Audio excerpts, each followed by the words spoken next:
Hello and welcome back to the Raspberry podcast. Today I am joined by former BAMMA middleweight champion and UFC veteran Tom Kong Watson. I've known Tom for a long time. I've watched his career. I've been wanting to get him on the podcast for a while. He's one of the top MMA fighters that the country's ever produced.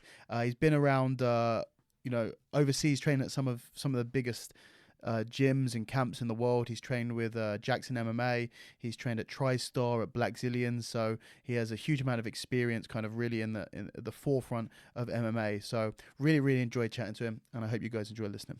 Check it out. Tom Kong Watson, how you doing? I'm good. How are you? Tell me about the origin of the name. Well, back in the day, it had 3 or 4 different meanings. People come up with different stories. The real truth to it, should I say, is I used to be a little bit wild, drinking and partying with my friends and things like that. And basically, we went out one night in London, stayed in a super nice hotel establishment, and I was just completely gone. My friends were still partying elsewhere. They came back 3, 4 in the morning, tried to go to the room, and they said, "Look, you can't go up there. There's one of your friends is sort of on the rampage. You got the hotel security there trying to deal with them." I was walking around the corridors with no clothes on, trying to smash things up. And so people were like, "Yeah, my friends just come back and said it was just like watching this sort of ape gorilla just not even speaking, just smashing things up." So that was like, and it stuck. Might be a good name to use that and market and brand myself with. It worked pretty well. I think it's like a pretty synonymous with you, isn't it? Yeah, I just tried to think, right, if I'm going to fight, I need something that will get me noticed differently. So I thought, what can I do? And then I can wear a mask. I could buy inflatable bananas. I can start adding. There's a lot of things that really progressed me very quickly to a level I shouldn't have been at, but it got me paid more than other people. So do you reckon that's to do with it? 100%. I mean, I fought on Cage Rage after 2 fights. The second fight, actually, before Cage Rage, I fought a guy that had fought in UFC Brazil, because what I did was I would buy like 100 inflatable bananas, a couple of quid each, £200. Those days you're getting like £300-400 to fight. Yeah. So half my purse is going on inflatable bananas. You were investing, blowing them up, giving them out to people in the crowd. Now, what do people in the crowd do? They don't. Say, I don't want that. They fucking just start throwing them. Yeah. So the promoters say, fuck me, this guy sold hundreds of tickets. So from that, Dave O'Donnell's come to that event and seen like, Jesus, this guy's got massive amounts of fans. We've got to have him. We've got to get him on.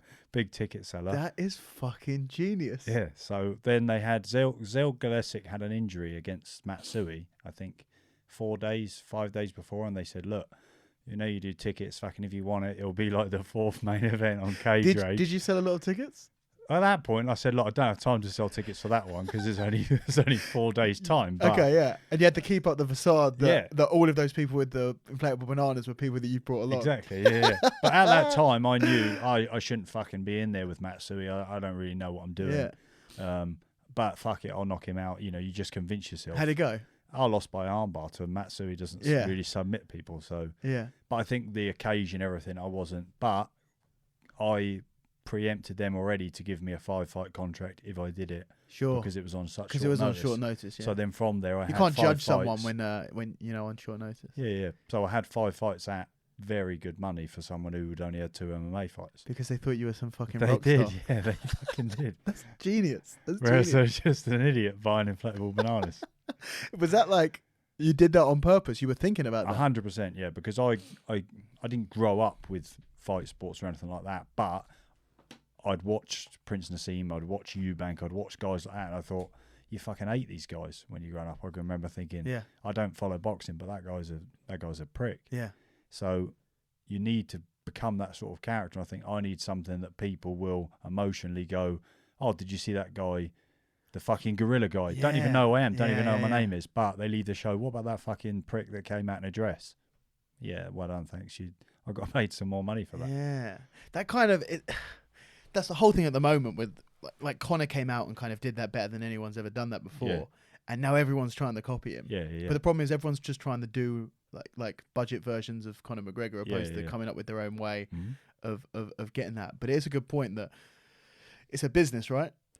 It's a business, and it's also a very hard thing to do. I'm not an extrovert person, but people would watch my fights and go, this guy's fucking, what an extrovert. Do you know what I mean? Like, thought Mark Epstein come out in a ball gown dress. You know, being backstage, being backstage trying to do that with a gorilla mask with a wig on. You came out in a dress. Yeah, to Beauty and the Beast. So I had to go and buy, because his nickname's the Beast, right? Yeah.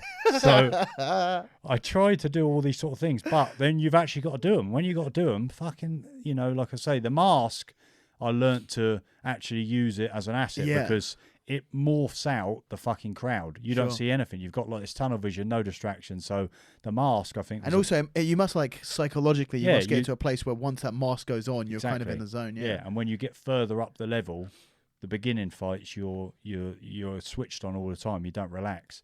Whereas once I'd be in the UFC, I'd be asleep. You know, I wouldn't even really be amping myself up at all. And then, like you say, you start making a walk. Once I'm almost to the point of getting out to the bit where the crowd's going to see you, stick the mask on, switches on, right, let's go. That's awesome. So for that, you know, it taught me a lot about controlling So the you wore that emotion. mask in all of your matches? MMA, yes, but I never used to wear it for boxing or like Thai boxing, kickboxing fights. Don't know why. People used to book me for kickboxing fights once I was doing all right MMA and say, are you going to... don't wear the mask. It's just for MMA? Yeah, I just thought I'd just keep that for MMA. You don't know why? I just think I don't know, it's a different persona maybe. I thought it's a different character that fights MMA. It's a different sport you're doing. Yeah. So, you know, let's go back. So, like, how did you get into fight sports? Because you say you've done boxing, you've done kickboxing or Thai boxing, and then you've done MMA as well. How did you get into it all? So, simplest breakdown of my athletic journey, I would say, is I grew up playing football, played for Reading. I thought, this is what I'm going to do. I'm going to be a football player. I won't do nothing else. Get to sort of 16, 17 years old, released from professional football, trying to do the non-league thing. The level I just think... You were playing professional? For Reading, yeah, at 16. And at 16? Yeah, and it didn't... Well, like under the scheme, not like in the first team or anything like that. But then get released, then start the journey of fucking thousands of kids in England, like, right, where I'm going to go. I want to try and get to a professional club, go to trials, don't really get picked up, then right, okay, I'll start doing non-league and try to make my way there. But because I'd had most of my younger football career thinking I'll be a professional, I was sort of playing fucking non-league pub football with guys that are 30 and I'm thinking, oh, fuck this, I'm not. So I kind of fell out of love. But I was a 17-year-old that had a competitive something and had in their head from a young age that they wanted to be a professional athlete. And at that age, what's your other outlet? Your other outlet is mass testosterone. I'm going out to bars. I'm trying to get as many women and things like that. So ultimately, if you bring it right down, the guys that always get that, they are, I don't want to say the alpha male, but they're like the bad boys, aren't they? The guys that are getting into fights, things like that. So I don't know if that gravitated me towards boxing, but some of the guys I hang around with did boxing. So I was like, I'm going to come to the boxing gym just to do a bit of fitness, get a bit in shape. Maybe if I do get into a confrontation from being drunk and stupid like I was, if you hit on someone's girlfriend, I'll be able to at least maybe do something rather than just pretending I'm tough. Yeah, exactly. So from there, obviously, I've gone to the boxing club. Within months of being at that club, that's a pretty small club, I was like, I need to compete in this. I'm not just going to come and hit the bag all the time. And I need to I just felt like I didn't really ever see it more than one fight, if I'm honest. I just thought I need to actually prove to myself, because everyone's like the little boy, aren't they? Or whoever they were. So you're like younger. 17, 18 at this point? Yeah, 17, 18, but still like almost a failed footballer. The emotional turmoil of like, I'm fucking failed at what I... So I'm just going to take on this challenge of having a fight, at least take some demons on. So I went to another boxing club that was a pretty well club. They win a lot of national titles and things for the area that I'm in, and just had a fight. Lost the fight. I think I was 18, 19 by the time I had that first fight. I can't remember. Lost the fight, but that just set me off the competitive thing, saying, fuck, right, I'm just going to do this now. Really? And didn't really think too much about it was boxing. I'm getting punched in the head, and I've started straight in senior and relatively heavyweight sparring. Don't think nothing about that because you're a young guy with testosterone that's just a bit of an idiot, So you wanted to very early. You were just like, what? You're going to be a professional boxer? Well, I didn't think that because I thought I've started way too late. You know, I need to be 10 years old. Just like with football. Yeah, most of them start very exactly. young. Yeah, there's guys that there was a guy. He's just retired from pro game now called Tony Hill, but he was in the gym. He's a good few years younger than me, so I would have been 19 over my first fight. He would have been, I think, 14, 15. I think he'd just won, or he did win after about a year of me being there. He won the Junior Olympic gold medal. Wow. So there's a guy like him that I'm like, people are saying, fucking hell, this guy's going to be top guy, top professional. So you look at things like that and think, well, I'm never going to be as good as him. So, but then as you go along, I did all right. I got to ABA semi-finals, started doing all right. But as I was doing boxing, I started working security through another sort of twist of fate or whatever. Yeah. And then one of the guys I was working security with was like, Pride DVDs, right? I want to get into this. And I'm like, all right, yeah, it's another thing. Like, I'll give it a go. So we end up going to a judo club where the guy just likes groundwork. So it wasn't like a high-profile judo club, but we could go in there. It was just like Newaza. Yeah, and just be like, right, let's just do groundwork. But obviously it was just us training with each other and him doing a bit of arm lock instruction. So this was what, early 90s? No, mid-90s? No, late 90s. Okay, so it's like UFC's 90s. about... Did you know about the UFC at this point? Yeah, UFC would have been about, but I would say back then, I don't really remember the UFC having like the presidents. It was, to me then it was more about Japan. And they I don't know. It was very odd. I don't really think you just sort of saw fights like that. I don't even think you associated much with a brand. It was just like you just saw fights and was like, oh, what's that? Yeah, that's fucking lunatics just having a no rules fight or something. And you thought, I want a piece of that. I didn't think that, no. But again, the same thing happened with boxing. That I thought, you know what, I'm doing this training. I need to. If I don't have a competition, I'm not. There must be something in my manhood that's fucking scared. Really? And then I convinced myself, you know what? If you're going to do boxing, amateur, while you're doing amateur boxing to try and win ABAs and get a good promoter back you up, you can't go pro and lose fights. I knew that in boxing to get anywhere. So I thought, oh, fuck it, I'll do MMA. If I go like 5-5, it doesn't really make any difference. And I'm still having fights, so then I'll get better at boxing surely somewhere along the way. Yeah. Well, there's a big difference in that between boxing and MMA, where like in boxing, when you have a potential world champion or you have an up and coming guy, they really do focus on never having a loss, don't they? It's the promoters. It's just a business. It's an investment. I mean, because you see when you have an undefeated guy, people want to see them get defeated potentially. You know, there's a lot of stake for it, right? I think boxing has switched a little bit because of MMA. Like now, you don't give a fuck. No one cares, really. But they do care now if you're starting out. You will see all the gyms now, the smaller gyms, let's get this guy 8-0, 9-0, because they know otherwise the guy won't get in the UFC. Sure. Watch all the UFC, different variants of TV shows and accept application things they come up with. They're all pretty much 8-0, 9-0. You might get away with one loss, but... Well, the last Ultimate Fighter season was all undefeated fighters, wasn't it? That's like I say, because they've started to copy the boxing sort of model, and boxing, I think, has switched gears a bit and said, you know what, it doesn't matter if you lose as long as it's against good guys, and you're just out there doing. The kind of MMA and boxing are kind of meeting in the middle a little bit. Exactly, a little bit, I think so. Interesting. So you thought, fuck it, I can go and have a scrap without any pressure of losing. Yeah, get the experience of competing without. Yeah, and then I didn't factor in the fact, obviously, there'd be a lot of pressure in me having a fight that's arguably in your head at the time more dangerous than boxing, and I was my own coach. There was no MMA gyms where I was. There was nothing around. So you're down in Southampton the whole time? Down in Southampton. So I grew up on a farm, so I work on a farm. So one of the buildings on the farm is a barn. So, right, let's buy some mats.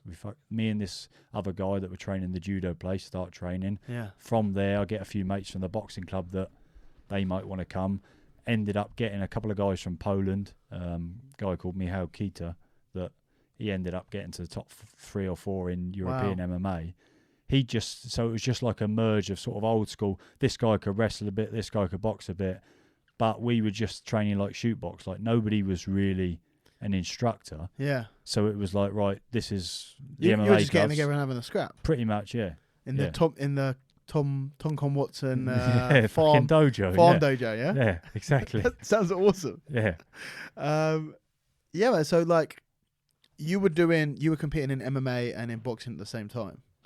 Yeah, although I didn't really do much amateur boxing once MMA got going, because I started with 2 wins, 2-0, and on the second fight, like I said, I beat a guy that had fought in UFC Brazil 96 or something. Even that wasn't a great win. I was still 2-0, and people, were sort of writing, "Oh, this guy's up and coming," blah blah blah. So then at that point, fuck boxing, I'm doing this. Really?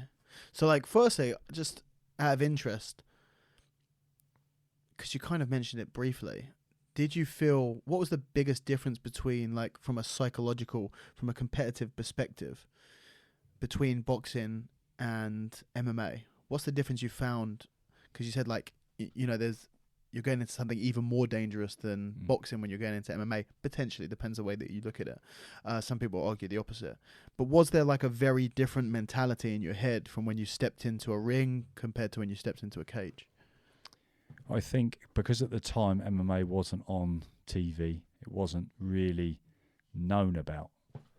Whereas boxing, Everyone your knows, brain and people's perceptions of it, you see it all the time. So gloves, now they've got rid of head guards, but when I was doing amateur, they had head guards. You have all these little things that subtly make you think one is worse than the other. Obviously, like, Jesus, the MMA gloves small, and but they sold MMA at the time as exactly human cockfighting, the most dangerous sport in the world. That was part of the branding. Yeah, and it was still boxing was, it was amateur boxing. You still had that sort of, say, professional organisation, but it was in a sort of, a village or a sports centre and places like that. Whereas these MMA fights, they were run by shady motherfuckers at that time. I mean, my first 2 fights were on Sol Gilbert's show, so I kind of avoided that a little bit. And basically, Sol's a pretty good businessman, was a pretty intelligent guy, and just was that ZT Fight Night 1 and 2, I think. Yeah, I think so. I don't know the second one, but definitely ZT Fight Night 1, I think.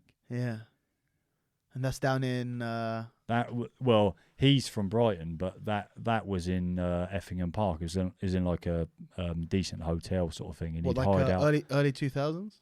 I think it's later than that. Let me think. I think it would be 2006, maybe. Okay. But still kind of an very early MMA show. Yeah. So, I guess, did you have... going back to that question... Because you said earlier, like, when you didn't wear the mask when you fought in Thai boxing and boxing, you wore it in MMA. Yeah. Like, what were the biggest differences, if any, that you had going into each of those matches? I just think the MMA was one made you more nervous. The MMA scene at that point was far more nervous because really? It was just it was an eerie type of atmosphere, sort of small mats out the back. You kind of just be out there on your own. It was, it wasn't like it is now, where there's teams, where there's a lot of guys. Like I say, this was me and some guys in a barn phoning up Sol Gilbert, like, get a couple of us some fights and go up there, and and it was a lot of other teams doing the same sort of thing. There wasn't really actual teams that are organising. Whereas when you're at a boxing thing, there's maybe you're up there, there's 6 or 7 guys, and there's like their clubs that have been established for decades. Yeah. So it's just a different type of vibe, really. It's like the Wild West. That's what it felt like. I don't think it was that bad, but it definitely felt like that, yeah. Because there's that bit of, like, mystery. Yeah. You start to play with your head a little bit, like, what's actually going on around here? Yeah, and looking back now, like medicals and things like that, I don't remember doing anything. It wasn't until later on training in America that people said about, I would see fights out there when I was living and training out there, and it'd be like, what, you have to get blood work, and they were like, the fuck are you talking about? Like, you've had like 40 or 50 fights now, so I've never had any blood work, not even for amateur boxing. I've never had blood work. I guess there's a lot more regulation out in the States, isn't there? Yeah, just medically, we're just still so far. The advance of the sport is, if you told normal athletic, governing bodies and things like that, mixed martial arts is still just a recipe for disaster, really, I think. Whereas in the States, there's like, the UFC's at the cutting edge of stuff like the anti-doping agency. The UFC is literally one of the most rigorously tested sports in the entire world. Because they're with USADA, and that guy, is is it Nowitzki? Oh, Jeff Nowitzki. Yeah. He's like one of the top dogs when it comes to anti-doping. I'm not sure if there's many other sports in the world that are quite as savage on the anti-doping as the UFC are. My only self-experience is I fought in the UFC before they had them in place. Yeah. And then I fought when they had them in place as well. And I got tested more before Really? they were in place. And then I think of things like Lance Armstrong was the most tested man on the planet, never got caught. And I don't know how much of it is not a front, but how much of it is the UFC's way of, trying to legitimize themselves. Yeah, no, we're a proper sport. We're doing this and that. So you don't reckon that? I wouldn't be surprised if there's. I don't know, fucking back out and go into conspiracy theories, but oh no, that's exactly what podcasts are for. There's definitely fucking a lot of the UFC is on shit. You reckon? I fought there. I fucking know it. There's no doubt in my mind. Not that I saw people doing it, but I was a relatively decent sized middleweight that I would say was outsized my whole fucking career in the UFC. And then there's other things. People talk about guys like Yoel Romero and things like that. Pull up a picture of him 20 years old wrestling. Yeah. Pull up him fucking 40 years old. Yeah. Like, no way. It doesn't fucking happen. Man, Yoel's like one of those guys where he doesn't seem human. And because he fucking ain't human. You don't get more muscle mass, more athletic 20 years fucking later in life. Yeah. Like, all right, yeah, he's a good athletic specimen to start with, but what fucking program was he on before he was 20? Yeah. And American Top Team and a lot of those gyms, it's like institutionalized. Well, I know a lot of those gyms have a team. That's why that's why guys go there, isn't it? And it's just you can't look at athletics. You can't really, if the guys have got serious money, I don't think you can catch them with drugs in sport. It's an issue that you can't. I don't know. You just can't fucking do it. They're gonna find ways with shelf life of things that.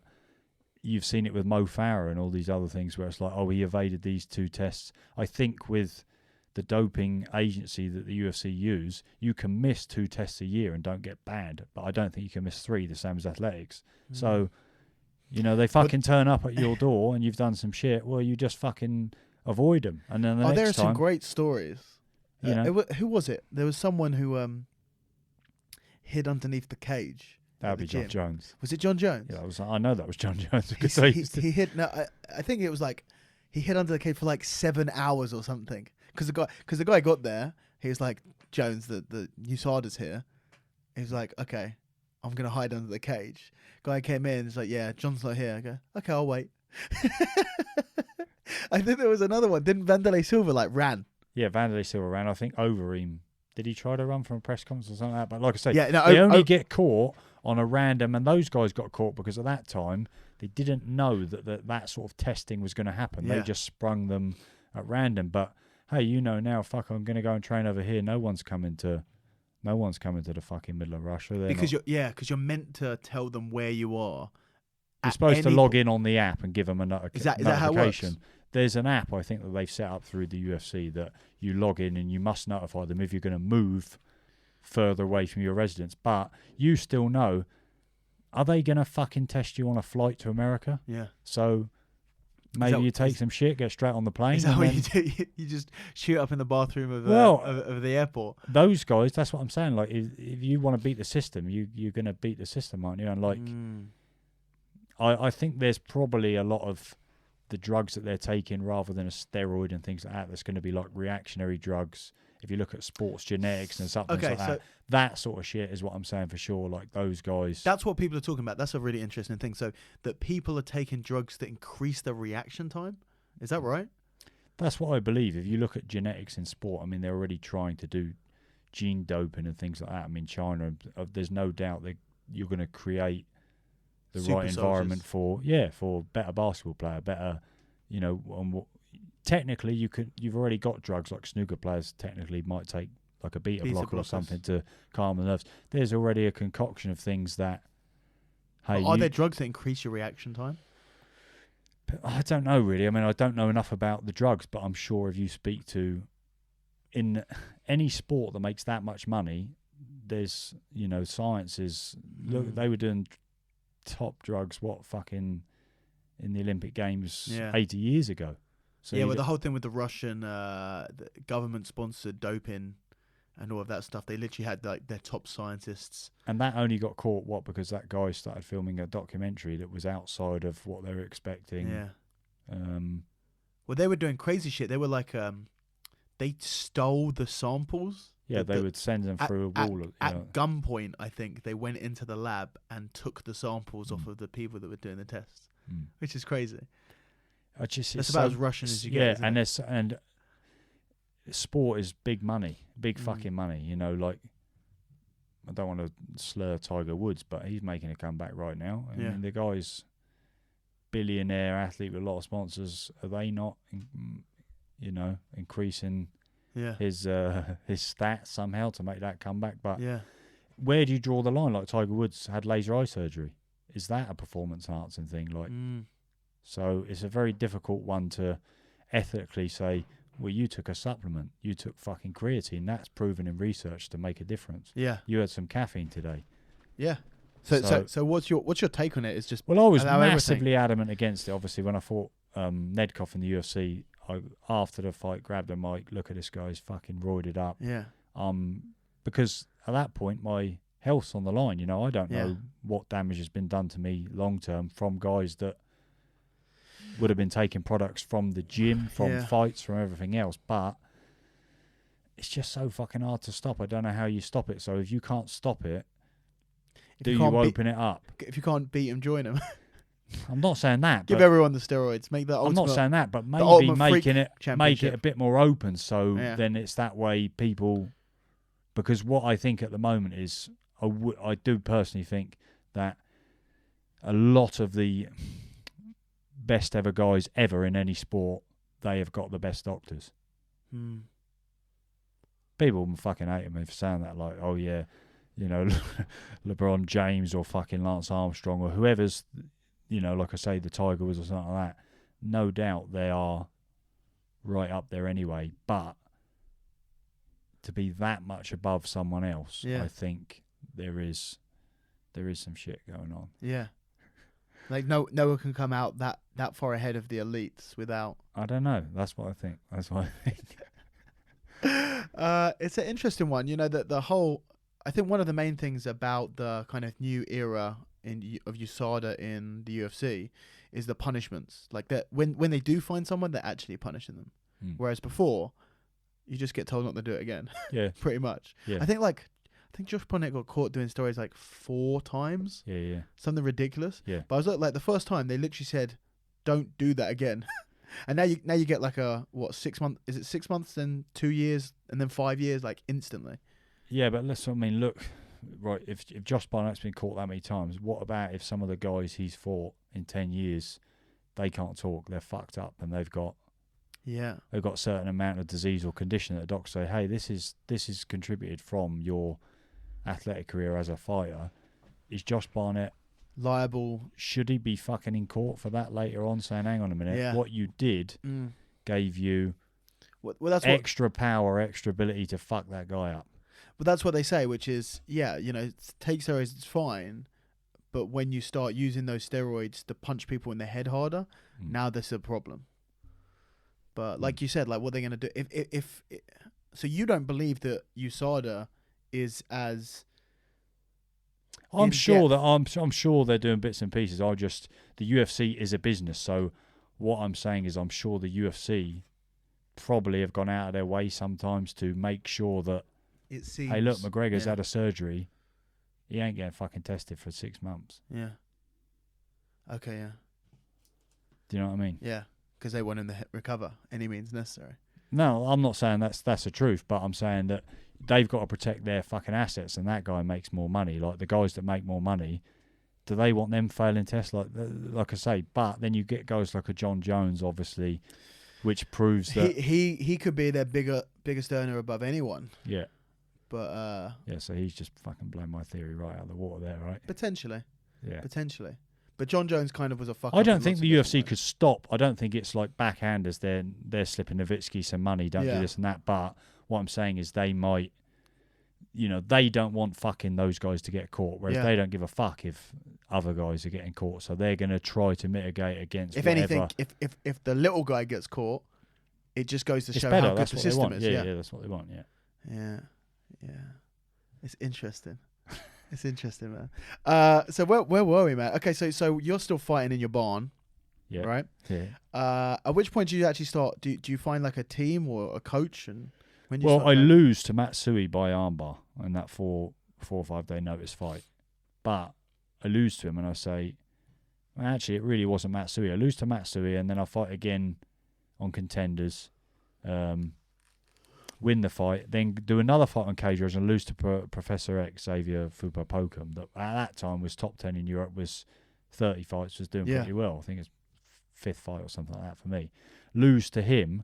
And I think, you know what, this guy only beat me because I haven't got a fucking clue what I'm doing when it comes to the grappling. and wrestling to an extent. Yeah.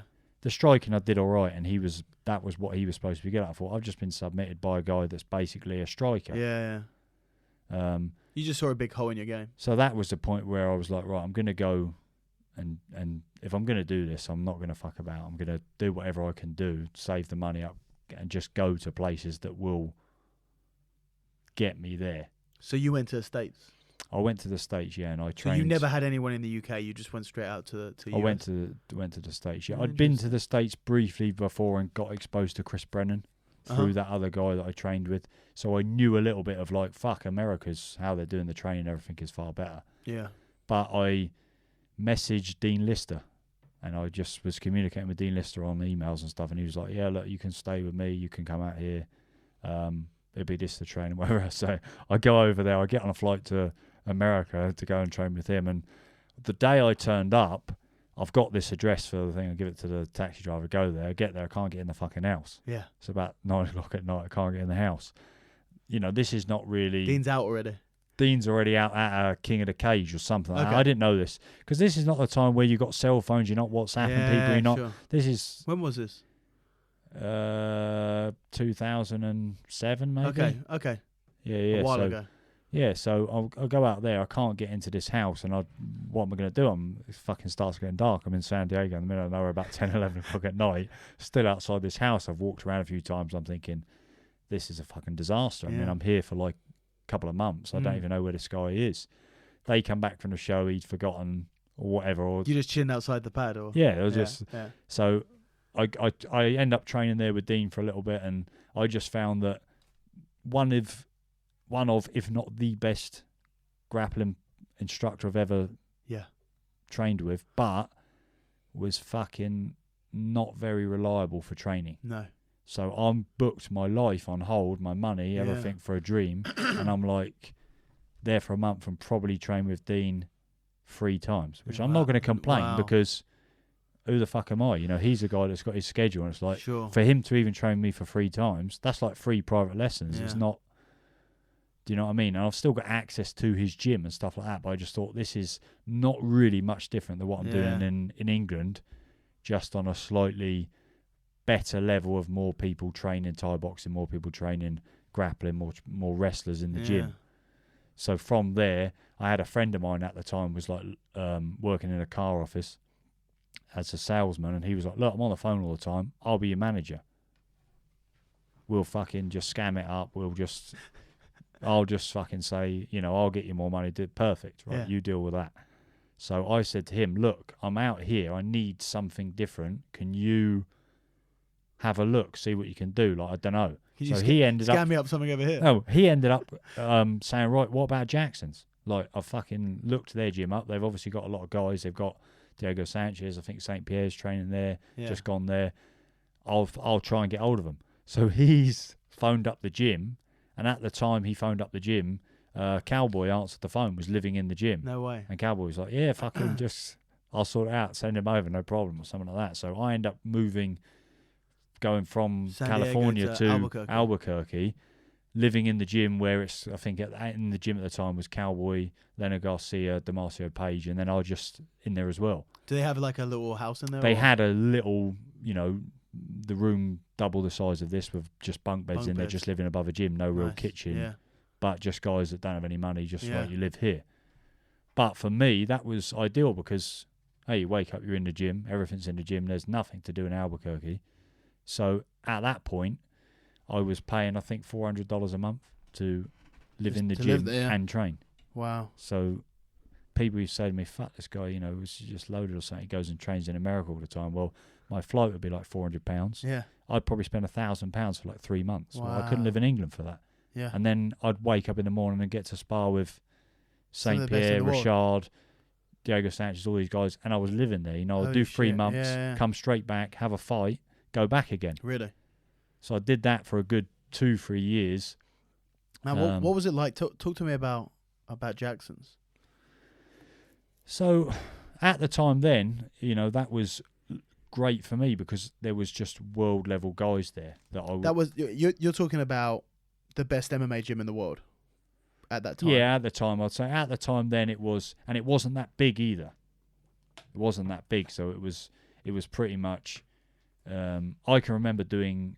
They did like, you know, if you had a fight coming up, you would do 5 5-minute rounds in a cage or on the mat or whatever. And the 5 guys I had, I think, the first time I did it there was Richard, St. Pierre, Keith Jardine, maybe Tate Fletcher, and David Loaza. So it was like, fucking, this is, you know, I'm still shit, really. If I look at myself from now, wow, I don't really know fucking anything. I'm just extremely fit, pretty tough, and I'll just keep going. So they didn't. I don't think Greg never saw me as somebody that was ever going to win any world titles or anything like that. But I was a great guy to have in the gym. Yeah. Because this guy will live here. He will fucking train with anyone, and he'll be here. You know, just run through the wall all day. Yeah. So yeah, you know, on you go. You're just a durable, tough bastard. You're just in the gym all the time, like in the gym, fucking 4 sessions a day. Just beat myself to death. How'd you do that? Well, I just be fucked 24/7. Just fucked. Just don't think about it. Did your body catch up with you? Yeah, because I had 5 surgeries. Fuck. But at the time, you don't think about it. How old were you? Mid-20s? Yeah, mid-20s, maybe young. You know, let's say 24 to 28, 29, maybe doing that. Yeah. You know, and during that period, I had problems with my elbows that they wouldn't straighten from bone fragments that I just carried on.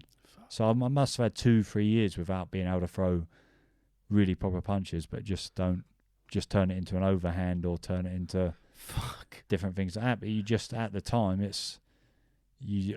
wasn't losing fights, so you don't fucking analyze anything. Really? Like I'm on a 9-10 fight win streak or something like that. Because you're training with the best guys. I'm training with fucking absolute monsters, and I'm fighting guys that, all right, they're good, but they're just domestic guys. Yeah.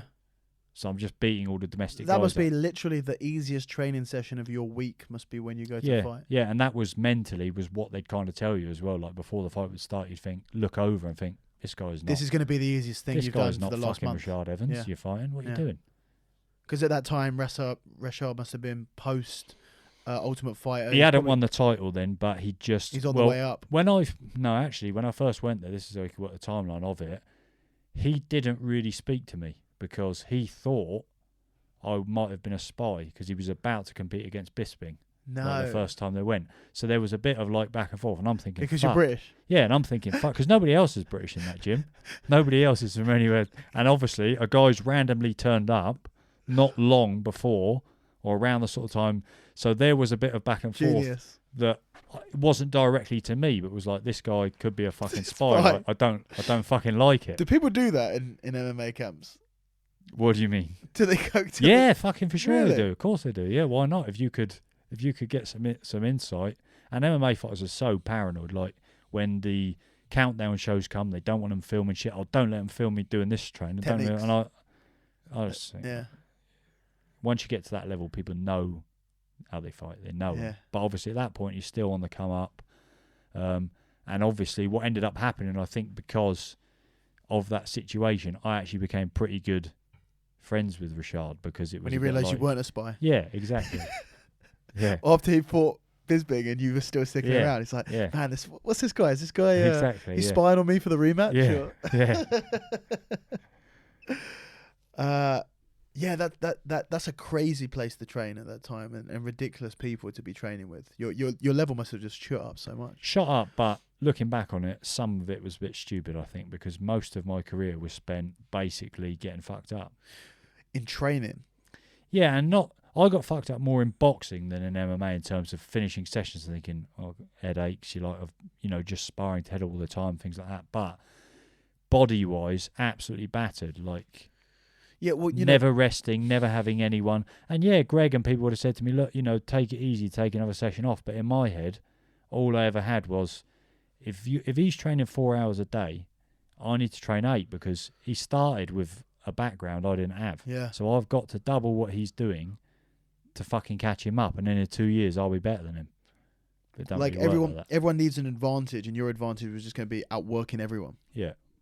But like in hindsight, do you regret doing that? I definitely regret it, but it's hard to discredit it too much because that got me to the UFC. Yeah. I still got to the UFC. It's such a difficult one. You don't know whether you're going to... Had you trained smarter for the years that you were at Jackson's, would you end up where you are, further than where you are, or actually not as far as you are? There's no way of knowing. The difficult thing for me as well is by the time I got to the UFC, I'd pretty much left Jackson's.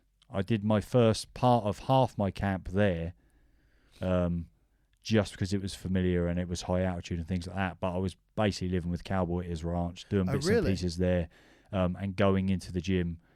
But the most of the camp was done with Brian Stan in Atlanta, who was about to fight Bisping again. I was like fucking always out to get Bisping. Bisping must hate you then. Well, I ran into him. Like, we ended up training together in California years later. So. But just, yeah. Fuck, I can imagine now, Rashad Evans sees a picture of you training with Bisping in California years later. He goes, I fucking knew it the whole time. Yeah. Well, he won the fight. I don't know if the decision was close, or was it draw? I don't know. But I trained with Bisping, but I was never friends with Bisping. Whereas a lot of those guys, like Rain, was a little bit different. It was generally a lot of bodies would come in, but it wasn't really a gym where everyone would train there. It was Mark Munoz's gym in Southern California. So it was like, yeah, there was cool guys like obviously Mark, but you'd go there for your sparring. I don't remember many other guys doing other sessions there. Yeah. I'd do my jiu-jitsu elsewhere. Other guys would do jiu-jitsu somewhere else. You go and do your wrestling, you'd work out. You go there to put it all together. So I was never friends with Bisping. It would just Is that where Bisping was training? Bisping went there towards the end in California because California has great individual places, but didn't have many MMA places. Yeah. So after a while, he just bit the bullet and said, I'm going to come in, because obviously he talked shit about Munoz, like fucking they nearly fought. Yeah. But, in the end, I think it was obviously a pretty good thing for him because he ended up getting towards winning a title. So, who was he with when he won the title? Don't think he was true. Mark's gym had closed then, but not long been closed. So I think he was doing most of the stuff at Ruka. Yeah. Where he was doing obviously striking with Perillo for years and things like that anyway. So yeah. But again, Ruka wasn't really a gym. It was just a place where they'd put a cage and mats and anybody that they sponsored or knew, off you go. Yeah. So you went with you became good friends with Cerrone then? I lived with him for like 5 years. Yeah, really? Yeah. Me and him. Because he cornered me against Mark Epstein when I wore that dress, and he was in a banana outfit because. Cowboy was in it. Yeah, I used to go to like fancy dress shops and just think, I got killed of boredom of fucking nothing to do. So let's just find something that maybe before the fight. Yeah, but find something I think maybe I'll work this into my entrance. So he saw like a banana outfit and said, "You should wear that." I said, "Well, why don't you fucking wear it?" And he was like, "Oh, I will, pussy, I will fucking wear it." This was in BAMMA? This was in Cage Rage. Cage Rage, but that Cage Rage was Elite XC, so it was on live in the States. So everyone in Jackson's was like, fucking cowboys in a banana suit. What the fuck are these idiots doing? So you were training at Jackson's and coming back to the UK to fight. You weren't fighting in the US. No, because I didn't have a visa, so I was literally. You weren't allowed to fight over there. You weren't allowed to work. Unless I got a visa from I ran into a bit of a problem with the US government, like after a couple of years, because they said, "Look, you've been coming here, living in America in the last 3 years. You've lived here like." About 30 months. Yeah. Like, this is fucking, you're definitely earning money here. What the fuck are you doing? And I'm like, no, have you ever met an MMA fighter before? No. I said, yeah, I come here, do 3 months, leave, come straight back like a week later. And they're like, well, you can't do that. That's, you're ticking personal. This is business. Even if you're not earning money, you're training here. So they made me go to the embassy, you can get like a visa that's, you can't earn money, but you can go there for like a couple of years, I think it is, without having to leave. Just basically saying you've got enough money to self-sustain, you don't need to earn money. I got that, and then fucking 3 to 6 months later, the UFC signed me and give me a working visa anyway for 5 years. So I was like, great process. Yeah. So you were at Cowboys Ranch. Well, originally, me and Cowboy lived in the gym with Leonard, and then we moved into another house. So me, Cowboy, Leonard, a few other guys. Cowboy's always got like 20 guys around him. Really? And then those guys, he ended up buying a ranch. And once they bought that, it was about an hour from Jackson, so I didn't want to go there. I didn't want to live that far away from the gym. From Jackson's? Yeah. So I ended up moving in with another guy that fought and staying there. Ike Valley Flag, that... a bunch of guys used to stay with him. He had 3 or 4 rooms, just living close to the gym. But before the first UFC fight, I'd already moved to California. I was already like, you know what, Jackson's is great, but I'm not learning enough. I've been here years. I don't know anything. I'm still technically shit in a lot of areas. Why did you think that was? Because that's like a strange thing to hear, considering... I don't think there was very good technical coaching. I think it was basically like what I was doing in the barn, like what guys were doing in shoot box, where you get 10 bad motherfuckers in a room and they fight and they get, you get good, you survive, or you drowned. You know what I mean? So, but Greg was good technically instruction on the ground, but he's a good strategist as well. Yeah, and grappling and strategist is great if you're paying him the top money. I mean, I was not that guy.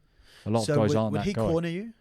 He never cornered me, no. So a couple of times for some of the fights before, like BAMMA, I did work out getting a ticket, and he always ran into problems and didn't come and stuff like that. So because of that, I think that also overlapped into my decision. That then once I was in the UFC, I had a bit of a fuck you attitude that I think was a bit wrong. Yeah. Because I don't think it was maliciousness or anything from him, but I just think, you know what, you're not gonna. But he was still in my corner anyway because he had guys on the card. I just didn't fly him over. Okay. So then once he was over, I was like, look, will you corner me? Do you know what I mean? So he cornered you once you got to He cornered me in the second one, actually. Didn't corner me in the first one. Because I'd been to Tristar as well by then. I've missed out a detail of... Wow, you're really training like some of the best gyms in the world, eh? Yeah, I mean, that's the thing for me now, looking at how people teach now things to do. I don't know if there's anyone else around the world that has been extensively in all the top gyms for at least a year. Wow. At least a year, because you can go on vacation, you can fuck off to somewhere for 2 weeks, 3 weeks, go on holiday. That you learn all the secrets, yeah. Yeah, but you don't live there. It's like I say, when you go on holiday to somewhere, you don't see it. Go and live there. Go and learn the language. Go and do that. Completely different. So I would have been in Jackson's for about 5 years. I went to Tristar for probably just over a year. Because Tristar came up because I'd see guys like St. Pierre come in, Loiseau guys like that. I think, these guys are technically excellent. I'm going to go there. St. Pierre ended up flying Cowboy to help him train for one fight. And Cowboy was like, look, I come, but you got to bring... My guy's going to come as well. He'll pay for his ticket. But, so yeah, I stay in Cowboy's hotel room that George puts him up in. I stay in there. I get to see it. And I think, you know what? I'm going to come up here. And I moved up there. I just basically, because Canada was slightly different, part of the Commonwealth, I could just drive there, go there, rent an apartment, and... You wouldn't have to worry about visa issues? Yeah, I'd have 6 months instead of 3, and it was much closer. It wasn't and I ended up connecting with one of the coaches that was up and coming there, Eric O'Keefe, so I had pretty good rapport with him, because I ran into the same sort of problems I had with Jackson's, where... Faras didn't look at me like, this guy's fucking hell, what an unbelievable skill here he's got in here. But again, good guy to have in the gym, good guy to be here, but I'm not probably going to invest the same time into They looked him. at you a bit like a gatekeeper. Yeah, and also, that guy's not going to make us fucking millions. And they've already got guys. They're millionaire guys. Making millionaires. So, if St. Pierre's going to give them 300-400 grand a fight, why would they spend time with me? Is that the sort of money that Faras would get off of? Well, if he's making 5-6 million a fight, would they get like 20%? You've got to be getting around that, haven't you? I would think so. I don't know. That could be way out the ballpark. Yeah. But I know St. Pierre bought like Greg a car and shit like that. I mean, he wasn't even there for that long. You got to spend some of the money, haven't you? You make that sort of millions. You've got to write it off in a tax expense somewhere. Sure. The best expense is your coach. Yeah. And arguably, Faras is responsible for a lot of him and Danaher, particularly, I would say, are responsible for most of his success. Yeah, well, he's had like the ridiculous coaching, right? Because he was with Jackson for a lot of it, like great strategist. For the Bisping fight, it was Freddie Roach, John Danaher, and Fares Harbi. There's got to be like the perfect trinity of the three disciplines, right? That's just him. He's just, super analytical guy. And I was obviously... George's? Yeah, and just been like, right, the more money I make, the more access I've got. Yeah. So I want to get better at boxing. Who's the best boxing coach I could work with? Freddie Roach. He might have tried a few other guys, because I'm sure he would go on personality. Yeah. But like New York, he was going to New York since he had no money. He was taking the train, 10-hour trips, things like that. So he already would have known. You just have the right environment where he's got a guy like Fares, and he's also connected to one of the best jiu-jitsu places that he can make a train journey for. Yeah, smart guy. So compared to Jackson's, where you didn't feel like you were getting much technical improvement, did you feel like you were getting a lot at Tristar, or was it the same sort of thing? Because same sort of thing I ran into, and he already committed to a move. And I would say there was a bit more technique, but the gym at that time was still a bit different. People still went. That was similar time where you had George on the countdown, where I do my boxing here, I do my wrestling here, I do this there. So you went to Tristar to put it together. Exactly. Yeah. So you weren't at Tristar that long, so I'd still be going to, Bruno Fernandez run GB Montreal. I'd go there like 4 times a week. I'd find a yoga place, go there like fucking every day. I went to the wrestling club not as often as I did, because the wrestling club was very hard to get anybody that's trained there. It's very hard to get into the clique, and I wasn't a good wrestler, so I didn't bring them anything. Do you know what I mean? Yeah. And I just found for me I just couldn't get enough out of there. Maybe if I'd been there and I could have spent 5 years there, but I'd almost go there, the session might be an hour and I might not get that much done. Yeah. Certain guys wouldn't want to fucking train with me. It's a bit like tie up, start moving around. This guy's fucking hell. You know what I mean? They're world level guys, so...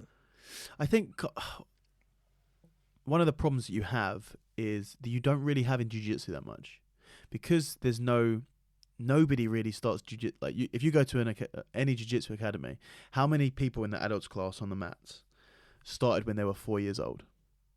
Yeah, like almost none of them. Yeah. Like there's a good chance. Yeah, it's less than 1%. Like if that, there's a good chance if you go to a class, you come to my class tonight, you may find one person on the mat who is doing jiu-jitsu before the age of 15, 16. Yeah. It's going to be very rare. So everyone remembers what it's like to be a beginner. When you go to places that have that institutionalized wrestling as part of the school curriculum or something like that, if you go to America where they've all been wrestling since they were kids, even if it wasn't to a high level, they've all been training, they don't even remember what it's like to be a beginner in combat sports, So that's one of the nice things about jiu-jitsu, is that you kind of, I find that a lot of, and it might not be, it's different there as well, because a lot of those guys are going to be professionals, whereas in most jiu-jitsu academy, you have no professionals, or a couple of professionals, maybe, if you're lucky. But in a jiu-jitsu academy, the high-level guys always help, or they've always got time for the lower-level guys, because they remember what it's like to be a lower-level guy. To an extent, though, they still really roll with high-level guys. Yeah. Like you've got to call the black belt to roll with. You don't fucking call the black belt to roll with you, stuff like that. Yeah.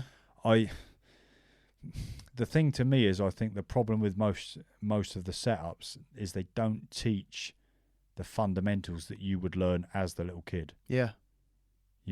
Whereas a lot of the top guys, they're still doing those fundamentals. They still do their own sort of sessions, but the marketing and the sell of the martial arts says, here's the technique, here's that.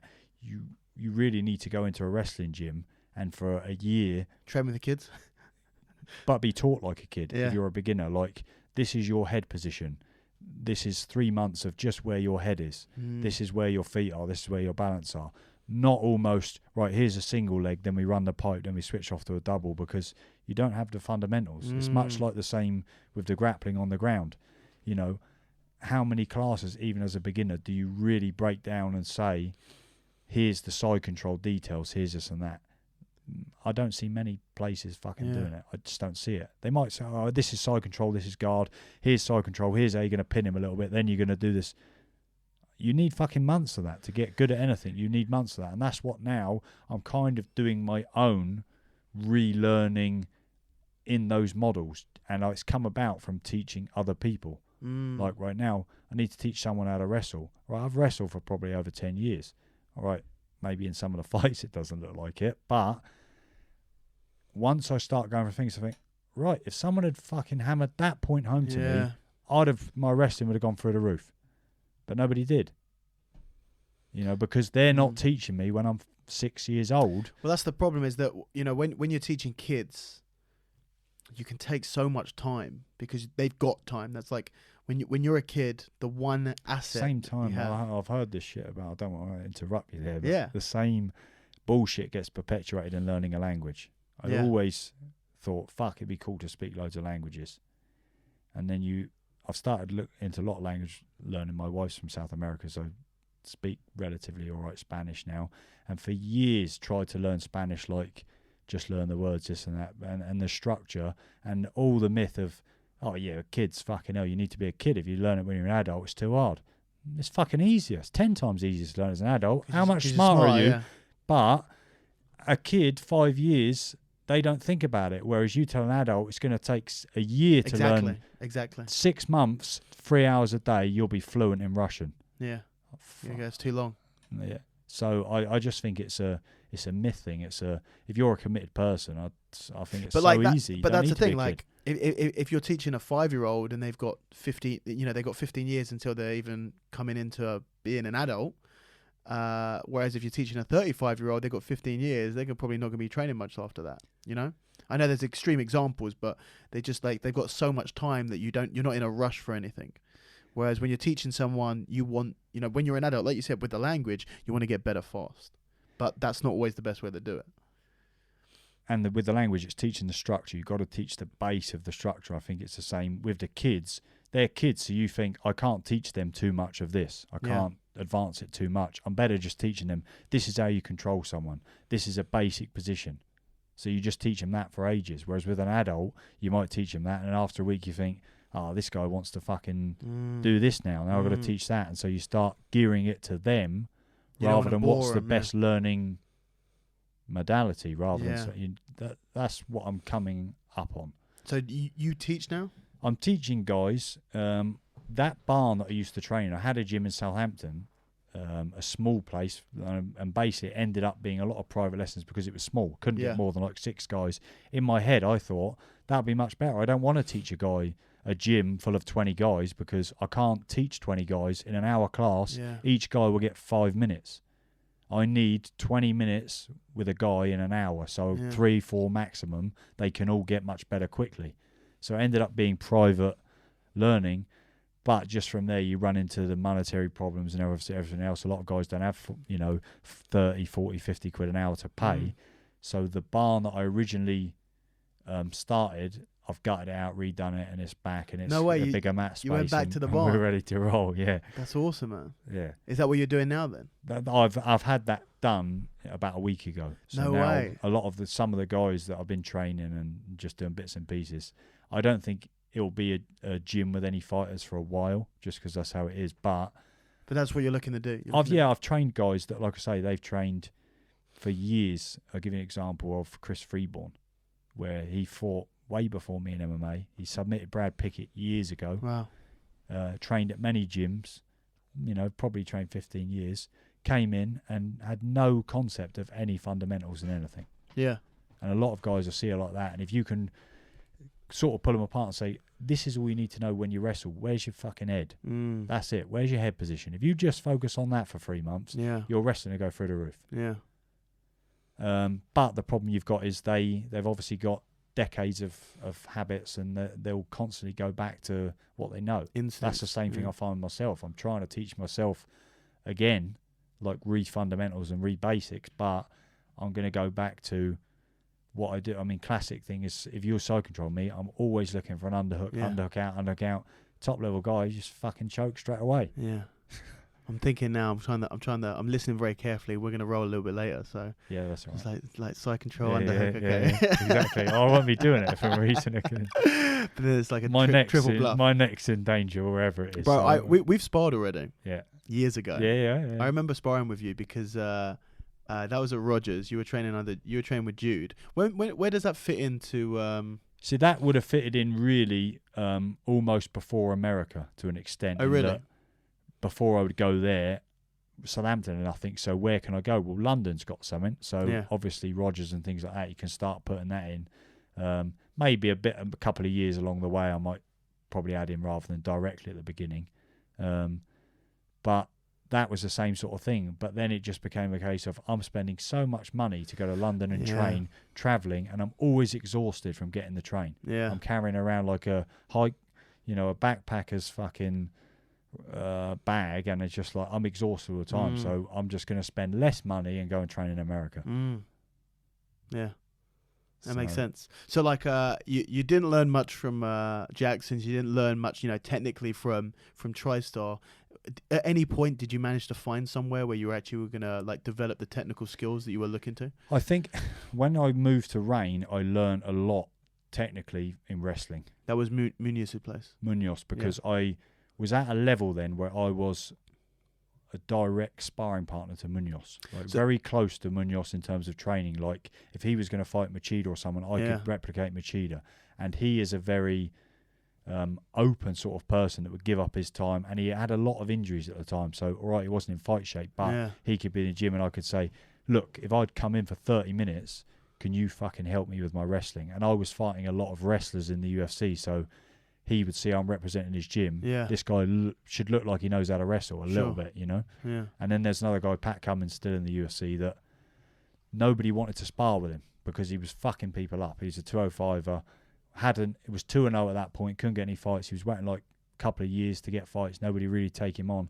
So when I went to that gym, I knew, right, even though I'm going to get fucked up because he's bigger than me, and he might not have many MMA fights. Yeah. 185. He's a monster. Yeah. But if I kind of play that role, he'll probably play the role of helping me a little bit with wrestling, and that was the case where he showed me a lot of high percentage things that you don't need to learn all this stuff. If someone shoots here, this is the defense. Yeah. This is the defense. This is an attack for a shot. And then Ryan Parsons was there that used to coach a bit of Team Quest, and he was an ex-wrestler, so it was a lot of wrestling type. He used to coach you at Team Quest? No, he used to be a coach at Team Quest. He was in California, and at Reign, I basically worked with him. He basically worked with me, Pat, and he had like Dennis Bermudez and stuff. He didn't work with many guys. He selected like 3 or 4 or 5 guys that this is who I'll work with. So I think he saw like, fuck, this guy's tough as fuck. He's a good striker. If I could teach him some wrestling, he's going to be dangerous. Yeah.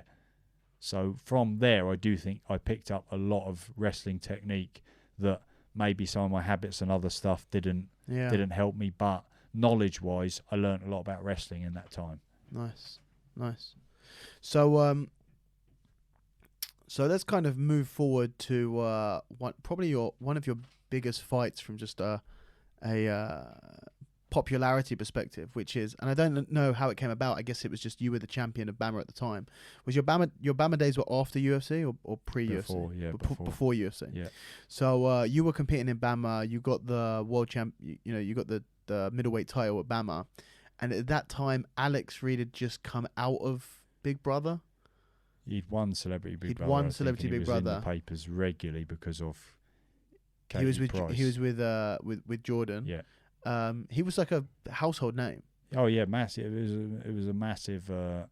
Once that fight got confirmed, I was just bombarded with Press, newspapers, women's magazines, all these things. I can remember the first one specifically saying like, "Yeah, we want to do a story. Want something?" I said, "Well, how much are you going to pay me?" And they went, "We're not going to pay." I'm like, "Well, I'm not going to do a story then." And they ended up coming back and paying me like a couple of grand. Yeah. And right, we'll be on your shorts, but we want something like every week. We want a little. Yeah. So just playing a bit of a game with that. So you were sponsored by a women's magazine? Daily Star I was sponsored by for that fight, and I think Reveal magazine, someone else. It was because like the Alex Reid things that it's so strange, isn't it? Because I'm actually hoping to get him on the podcast soon because he trains with occasionally comes to train. He lives like around here. Yeah. And but I think he's just had double hip replacement. Yeah, I think so. Yeah. Savage shit, whatever it was. He like think what you want about him from as an MMA fan or a fighter's perspective, but he like bridged the gap between UK popular culture and MMA more than probably until Conor McGregor anyone has done. Well, I think now the fight me and him had is still the largest live audience for a MMA fight. Really? I think it's about 1 million or round about there. It still beats a lot of boxing numbers. It was on BBC or? No, it was on. I can't remember what it was on now. I don't think it was Bravo. It was on some obscure Sky. But a lot of people watched it. Yeah, live. because a lot of people also as well, I think, started phoning other people. Like they expected this fight to last 20 seconds, the way the media built it up, and they were like, "Fuck, this fight's crazy. Turn it on. It's in the round." I was there. Round 2, round 3, or whatever. Yeah, you know? I was there. That was that's still the most insane ring entrance that I've ever seen in my life. Yeah. Alex came out to like, you've said that you'll come out in a dress and Cowboy Cerrone will be in a banana suit. You'll throw some. Now he got you on that. He had Cirque du Soleil. He had feathers. I can remember as I was like coming carnival. out, there was feathers everywhere. Mark Gollard's going berserk because they've gone into the cage, and just the whole setup of that fight was so odd. In that I was supposed to fight him in May. He ended up getting injured or pulling out or something. So then I fought Matt Hallward's late notice. Terrible change of opponent. Managed to squeak a win. Very close fight. They reset it after I was fighting Jesse Taylor in Canada. Lost that fight, and this fight was, I think, like 10, 11 days afterwards. Flew back, and my coach in Canada was like saying, "You can't do this fight. He's done no preparation for Alex Reid. He's done nothing for it." And I think that Jesse Taylor had broken like maybe a 12-fight win streak where I was like, I'm going to the UFC. Like, So, but I said, fuck, I need the money. This is, it's not massive money, but it's a payday and it's something I've signed to, and a lot of my man on my word and this and that. And I'm not injured. I've got no injuries from Jesse Taylor. Just haven't trained for it. But it's the only fight where mentally I've had a problem. Really? That when I was doing the walk to come out, I don't remember this, but one of the guys in my corner that's a good friend of mine, he said to me, "You said, I can't be fucked with this. Right now, I can't be fucked with this." Put the mask on, and out I went. And I look back at a lot of it. I came out, didn't do an entrance really. I just walked out. The song I chose, like the lyrics, like "This means nothing to me," and I think I just could not be bothered. Really? And the fight reflects the first round. He's coming forward, it's everything to him, and he's basically, dominating the first round. And I go back to the corner, it's like, shit, you might not be bothered with this, but you're going to lose the fight. And then really the whole thing's done, isn't it? You've been done. And the atmosphere, you were there, never had an atmosphere like that. Crazy. It was so eerie because it wasn't fight fans. It was like just a very hard atmosphere to describe. It was, I don't think I'll ever replicate that. I don't think anyone will. It was very strange. Like, I remember, like, Katie Price pulled up in a fucking pink Bentley and sat ringside, and there were a lot of celebrities there. It was a very strange event to be at. I'm sure even stranger to be at the fucking main event against Alex Reid. So that's a very that was an interesting one. I think and one of the reasons it was even more strange is that it was. Everyone is expecting Alex to get, head kick KO'd in the first round.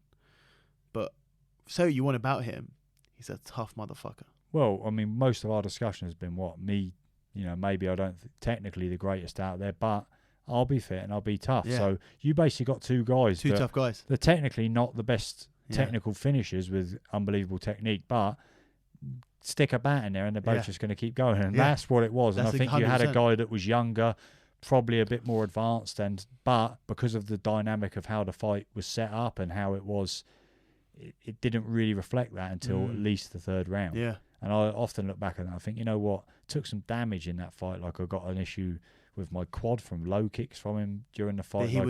You could see if I flexed my leg from his kicks. And I think, would it have been better to have just sparked him out in 30 seconds? And of course it would have from a health perspective, but on an actual media level of the fight, I don't think so, because that's like become folklore that it never would have done if it was like a quick burnout. It would have, the way that fight was made the fight, to be honest. So, I think that was something that, it's kind of like Conor and Mayweather, right? If Mayweather had just sparked him in the first round, no one would ever talk about it again. Yeah. because it was closer than people expected. Like, I don't know, Jesus, you're going to get some internet trolls. Yeah, well, saying, a lot, what the fuck are you doing comparing Conor and Mayweather to Watson Reid? But well, just like very simply, you know, from an abstract perspective, it wasn't what people expected, right? People expected Mayweather to knock him out instantly, and maybe he could have, maybe he just played the game. But what you got is a long, you know, a lot of people say that Mayweather took it to 9 or 10 rounds to make it, you know, to really. I think people just find an answer to fit the ending. Yeah. Mayweather would have knocked him out in the first round if he could have. Why wouldn't you? Yeah. Why wouldn't you do that? There's no reason for it. I agree. It's the same with me. They could say, they said it after that fight. Oh, Watson did that on purpose. They said, fucking, you know, let it go a bit, keep it longer, don't finish him, make it go a distance. No. Bullshit. I'd have knocked him out in 30 seconds if I could, but on the night, I couldn't. Yeah. Oh, yeah. Like, for anyone who's not been in a combat sport, you know, who's not been in a fight, who's not been in a match in anything, if you see an opening, you don't think, I'm going to see how this one plays out. I want to make it a more exciting. You go for the fucking finish. Yeah. So, I agree with you on that one. So what was it? What was it like after that? Did the press all die very quickly after that, or? No, I can remember going to like an expo in London. I can't remember what it was, but as I walked in, I ended up getting mobbed by like people at this martial arts expo. I think it was like, maybe it was a UFC thing or something like that. I didn't actually move for about 2 hours. No. Because people just want, pictures like you fought Alex Reid, you know, like, and even now, I'll still get it every couple of weeks, like, oh, you're the guy that fucking fought Alex Reid. Like, it's bananas. Like, you still get it. I love what you did there. I got a punchline in somewhere, didn't I? Yeah, no, it was crazy. It was crazy for sure. So you managed to get to UFC after that? Yeah, because after that, what was the fight? After that, I think then I had a couple of surgeries actually to sort out a lot of the problems that had just been ongoing for years. Obviously, I'd had that loss streak broken, so then it was like, right now, probably don't need to just keep going, take a little break, try and fix my elbows. Came back and fought Ninja. You could throw a punch after that? Yeah, I came back and fought Ninja, and I think that felt... That's a big fight for you. Striking-wise, felt good fight. because of that. But then after that fight, I had a back operation, and then came back and fought Marshman. But those two fights were... I think those operations, potentially in that time, just gave me a kind of new, healthier version. Yeah, because you won both of those fights. Won both of them inside the distance, and won both of them very convincingly against two guys that are still, you know, Marshman's fought in the UFC, Ninja had obviously been in there with guys like, fucking Rampage and other guys. And so, and then that's what got you to UFC. After that is after I fought Marshman, then they signed and said, The elbow surgery is the first time you had surgery. Yeah. And what did you have in your back out of interest? Just had a ruptured discs, L4 and L5, and then they just weren't 3-4 months. I just wasn't getting off the floor. They just weren't. They give you an injection. The they tried an injection. They tried all of that, and then in the end, it was like, right, we could do a discectomy just to cut the disc down. Basically, we don't want to fuse it. We don't want to do anything like that, but we just want to cut it off because we think it will heal on its own, but it might take over a year.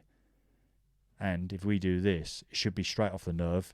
4-6 weeks, you should be able to start. Were you getting like sciatic pain with it? Or? Sciatic pain into my feet. It was just because I've got the same bulge disc on L4, L5, or L5S1, but luckily don't have any of the pain going down the leg. I mean, most people, I think, if they get an MRI, will probably show signs of a. Yeah. So, just for me, I got to a point where I couldn't walk, couldn't get off the floor, and it was like, right, I got another pain. I don't want to start doing painkillers and all this stuff. So, and then it was like, right, well, actually, my living's gone. How am I going to make any money? So get the surgery done, and then I was back, and I fought Marshman. I think maybe 5 months after the operation. It wasn't long, and it was fine. Yeah, it still gives me problems now, but it's not. Yeah, it's manageable. You know, it's not really a. So after having a few surgeries, and you're, I guess, kind of accepting the fact that the really hard training that you were doing was fucking you up, did you change the way that you trained? I didn't do as much sparring later on when I was in the UFC. I definitely didn't do as much sparring, and I didn't really. The thing is, I'd say most of the time, like UFC career, I didn't really do that much stand-up. One, because I was living in America and they don't tend to do as much stand-up. But I just thought, I can go in there and wrestle hard and grapple hard, and it's not going to... I don't want to get fucking punched in the head anymore. I've done that for years. Like, I don't mind doing the MMA sparring every now and then, but I'm not doing it 3-4 times a week. Yeah. Well, like, one of the guys, when people talk about not getting punched in training as much anymore... the first guy that I think of, funnily enough, is your friend Cowboy, who started doing no striking sparring, if I'm correct in saying. I could believe that, but at the same time, Cowboy is, he's off his idea of sparring. He might just mean like not having a fight. Is that what he would do? Sparring, moving around, but I'm just not having a fight. Really? Yeah, because he would get in there and spar with over him. He doesn't care. Really? He would spar with me. He'd spar with anyone. Like he's Cowboy a crazy motherfucker. Yeah, he doesn't. You don't care. You gotta have some cool Cowboy stories. Probably ones that you can't repeat on air. Yeah, maybe. Did you listen to the cave-in story? Yeah, I did actually. Rogan? I listened to that on YouTube. That was fucking crazy. Yeah. That was really crazy. Well, he's hard to be around. He's intense. And there's so many. He needs people around him. Really? He needs like 5, 6, 7 guys around him. He wants people all the time. Yeah. He wants, because he always wants to do stuff. And you don't want to. Right, you got a cool bike, you want to go fast, and you don't want to do it on your own. You want to do experiences with other people. So he needs guys that can do. But to me, it's just fucking draining all the time because we'd live in a house. Let's say we go to the supermarket, you buy a load of food. 3 of us buy the food. 3 days later, it's gone, and I'm like, fucking these other 5 guys, I'm not paying for them to eat my shit. They're not my fucking kids. So like, it's just hard to have so many. Yeah, people there's around not much rest. It's like a hectic. It's a hell of a hectic schedule. So he just wanted to do shit all the time? All the time. Like what? All the time. He doesn't really stop. I've got to be honest, he doesn't really stop. He doesn't go to bed late, that's what I noticed. He doesn't really ever go to bed late. He's not really in the clubs, he don't really party, stuff like that. Of course, I've been to clubs with him, but he doesn't really... He's just wanting to do stuff all the time, like adventure, like... And for me, I was always trying to plan my training. Yeah. So Monday I'm going to go here, Monday evening go here. He's going to wake up Monday and say, right, we're going to go and climb this mountain. Yeah. And I'll be like, well, fuck, I've got to... I think there's advantages to what he's saying. Like, obviously you're enjoying life and other bits and pieces, but for me, it's just very difficult to be around and very draining. I think a lot of the coaches he's had over the years the same sort of issues. And he's left. Yeah, that's always going to... the way Jackson's is organised, Greg is so laid back, so like... But apparently he's not doing much to do with the MMA side of it now. Yeah, because like I say, even when I was at the gym, he's not that type of businessman. Yeah. He's not going to organise a business. To run a gym takes a lot of organisation, he's the guy that is super nice guy, super friendly, you're going to come in, teach a great class, things like that, but he's going to fuck up the business in some way, whereas Wink is already in, I think, construction and things like that, and he is the organisational type guy. Yeah. So the way that gym really was always going to have to go down that path. Yeah, because I hear that like Wink's taken over a lot more of it and has changed a lot of the stuff here.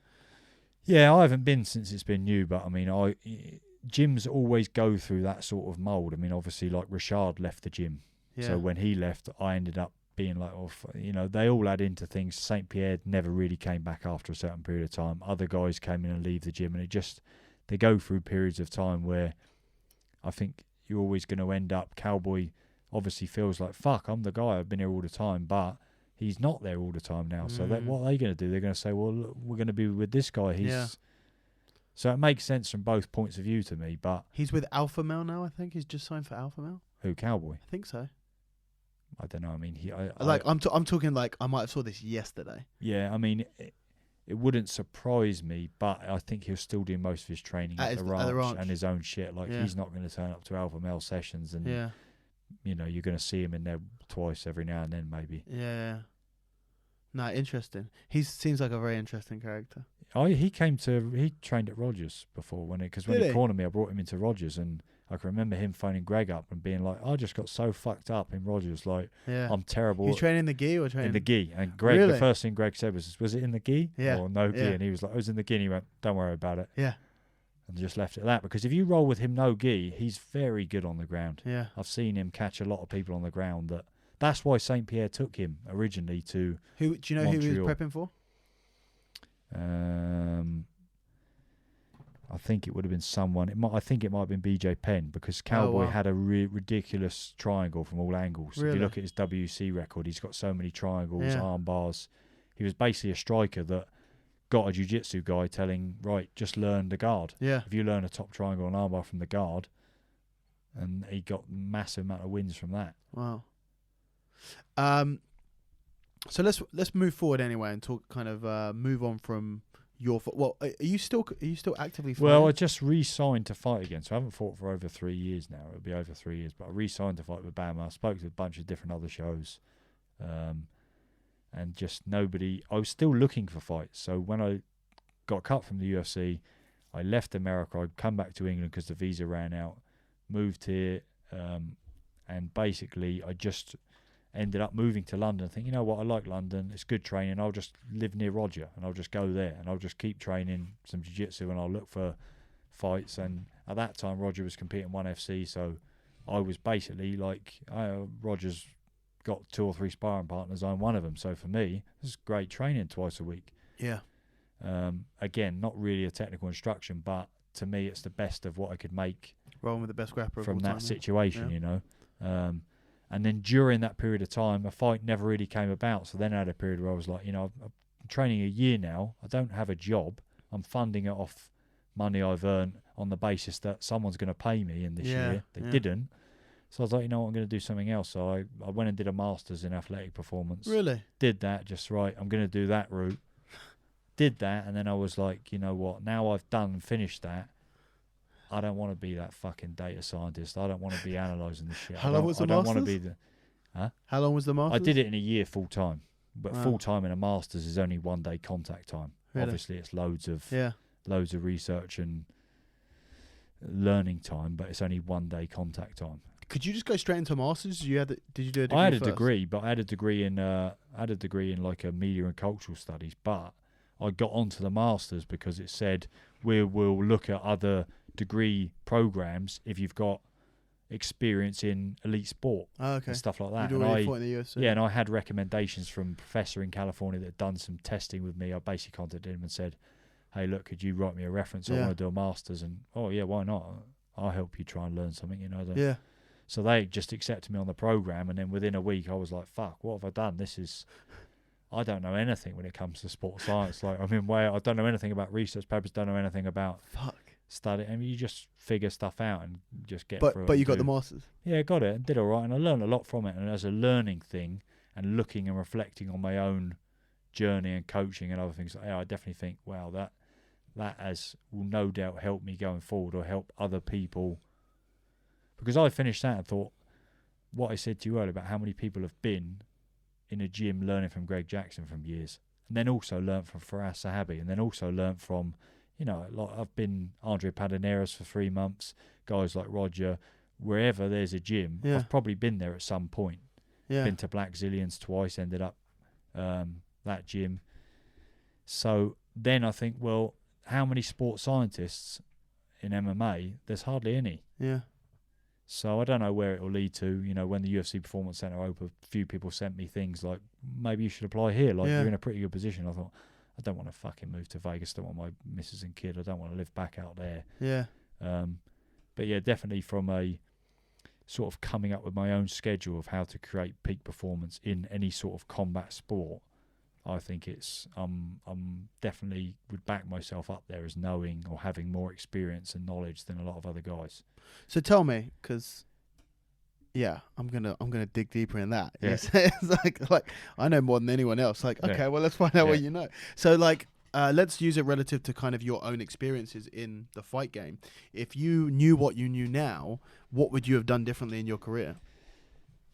I just think everything has to be, I mean, you talk about specificity, individual, you've got to, it needs to be a process of get the athlete to understand themselves, and in combat where it's individual, you can't really prescribe them much. You can guide and different things and training programs and load and stuff like that, but they need to understand themselves more than you just giving them a program.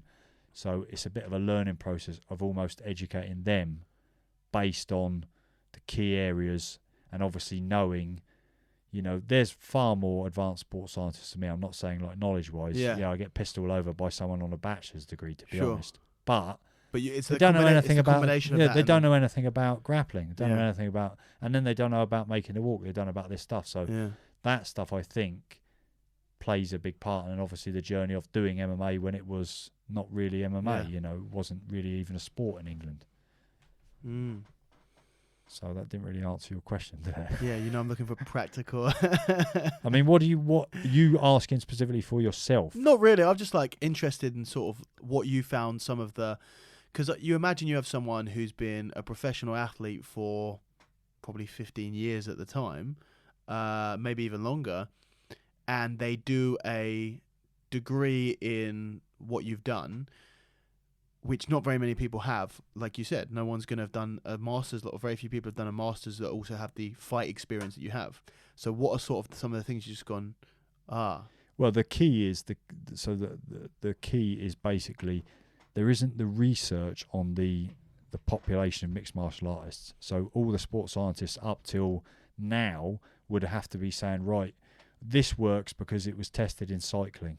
Yeah. This works because it was tested in there. But you get quite a lot of research from wrestling because there's a lot of countries like Iran, Russia that they have a lot of money in their wrestling programs, and they want to, and even America, Olympic sport and things like that. Grappling, there's bits and pieces, but generally the studies aren't done with the elite population. They might be like, we took 5 grapplers from a local, and you're thinking, well, that guy's a fucking blue belt. Yeah. Like, I'm the elite black belt top guy. Like, I want to know what Rogers fucking,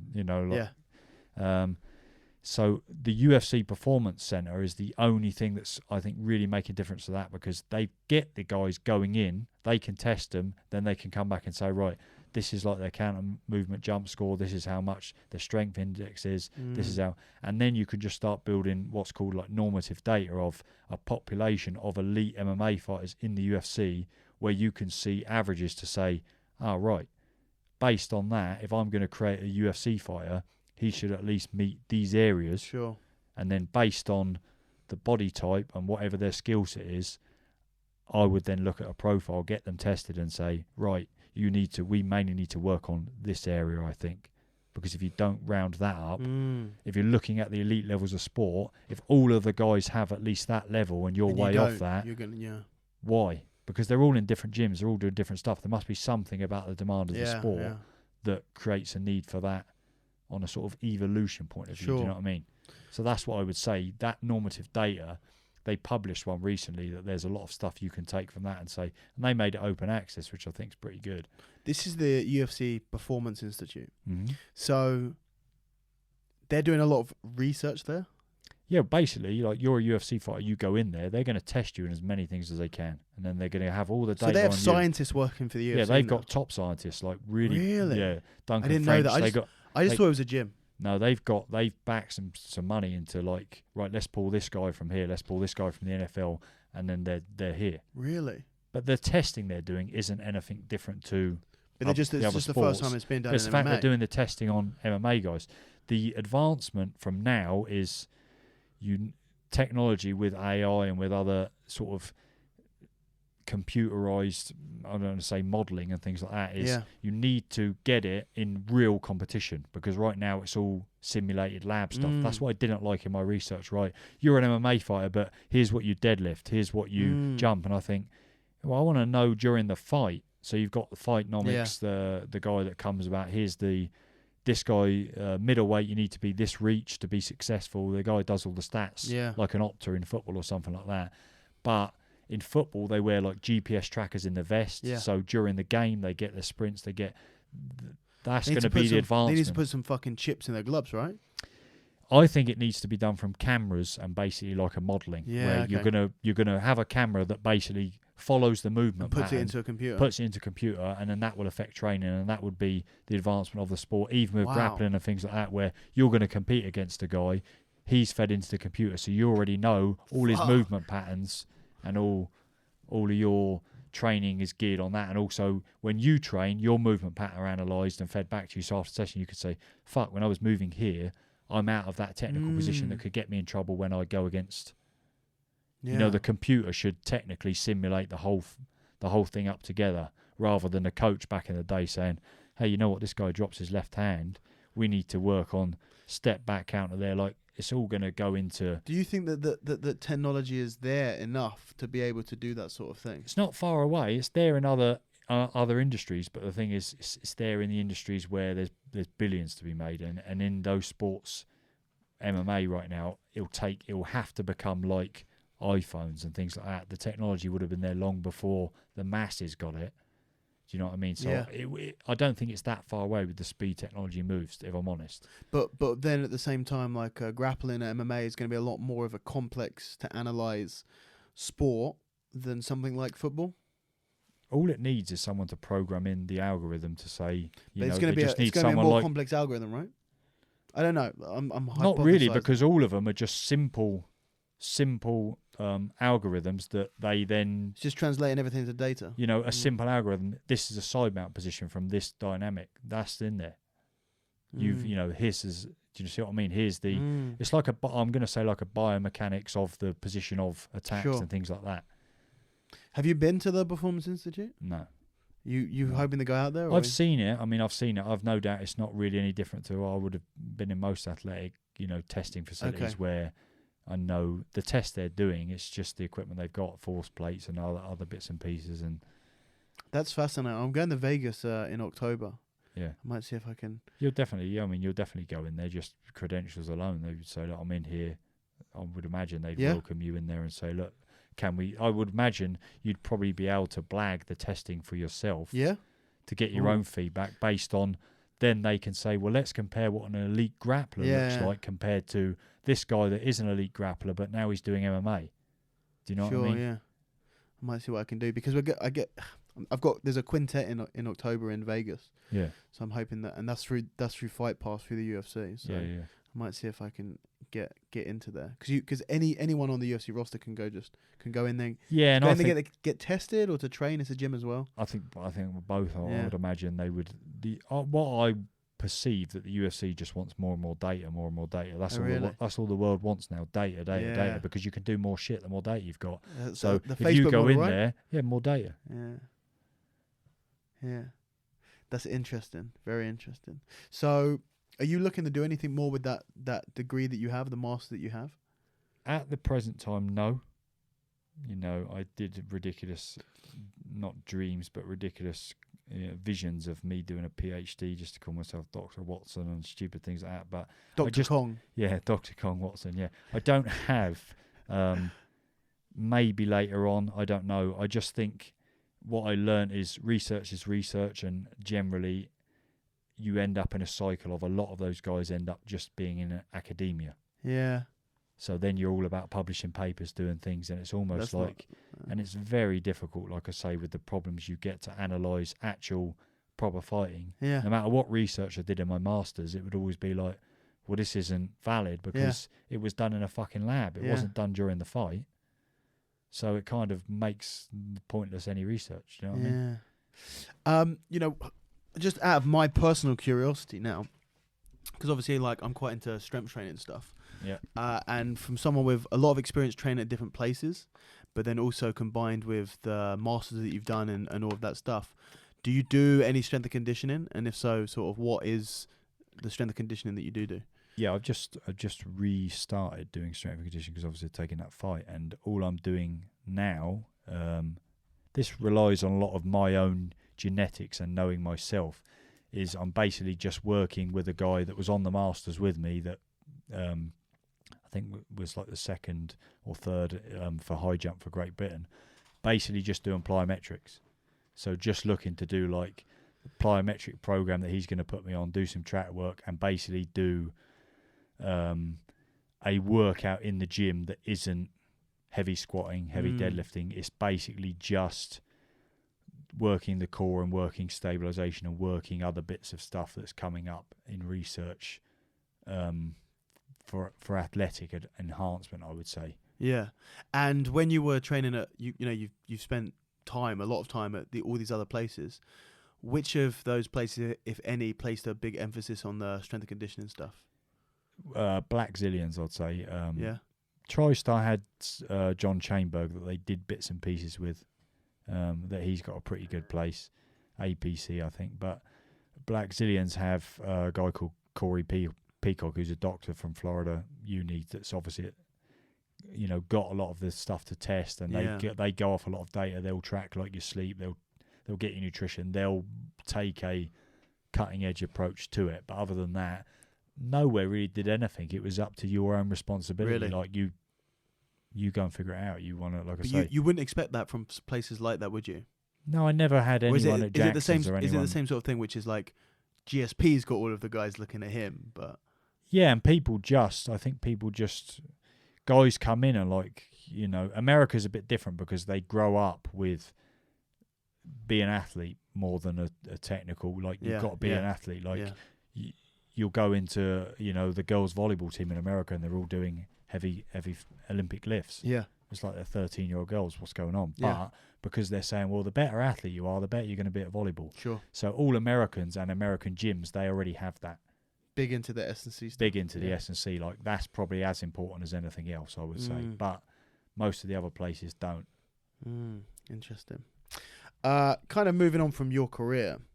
Did you say that you've got, just before we do, you've got a fight signed, or you're just back I've signed to fight in December. Okay. BAMMA's got an event in Dublin. Nice, man. And opponent-wise, I don't know. I've talked about a couple of opponents. I am looking to go and come back at welterweight. Oh, really? So what are you walking around at now? I'm about 88. Okay. Probably.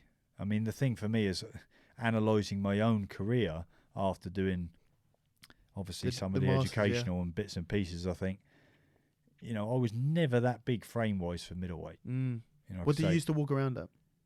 Yeah, about the same. Really? 90. I mean, I'm never really that big, obviously, sometimes.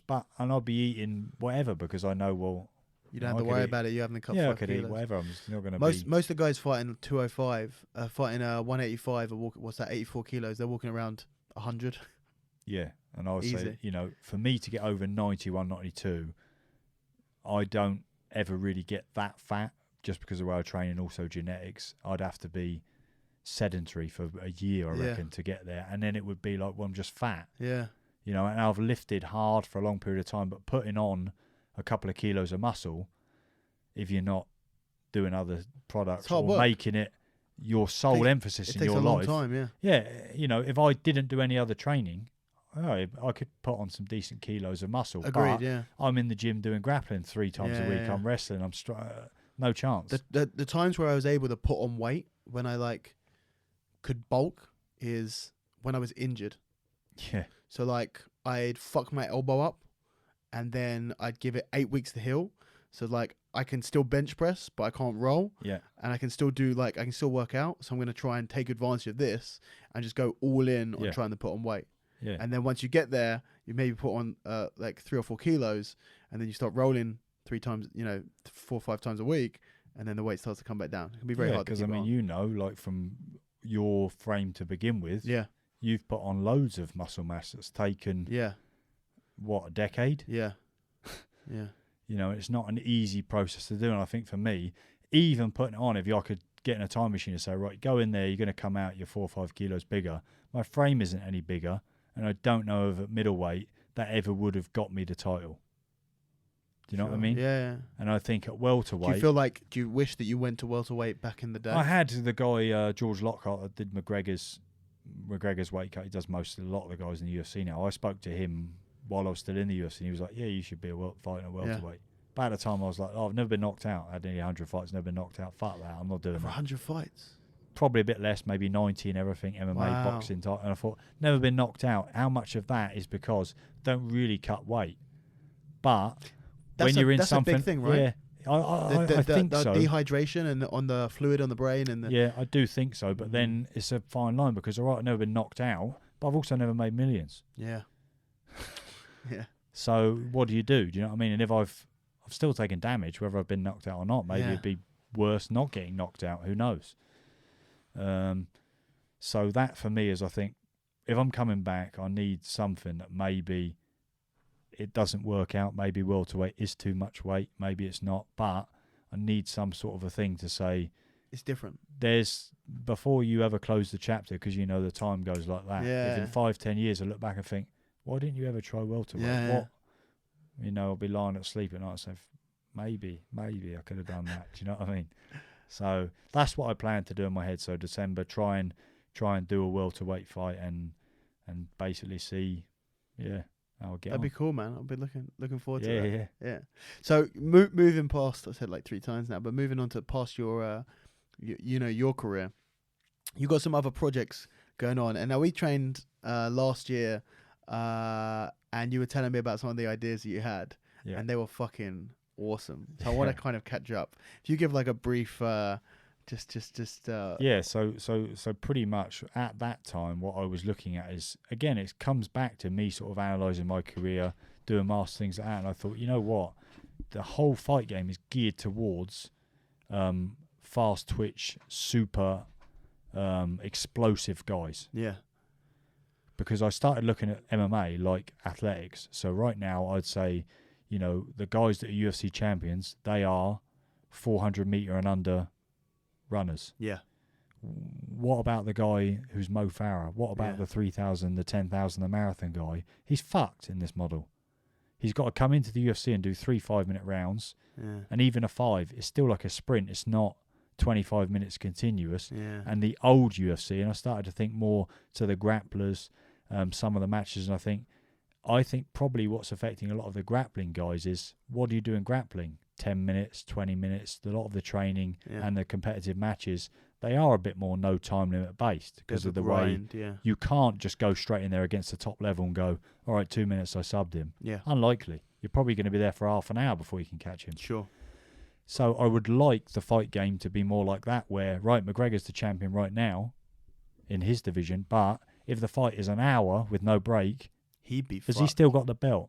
He'd be fucked. No, fucking no way. Maybe he does, because maybe he knocks him out in a minute. First round, yeah. But that's why I think there's a lot of people out there that... So I wanted to put on fights where there's no time limit. I did a few sort of closed doors, a bit sceptical and things like that, and you definitely see once you get past the 7-8 minute period, good people are gone. They're just gone because they're also training 5-minute rounds. They're having rests.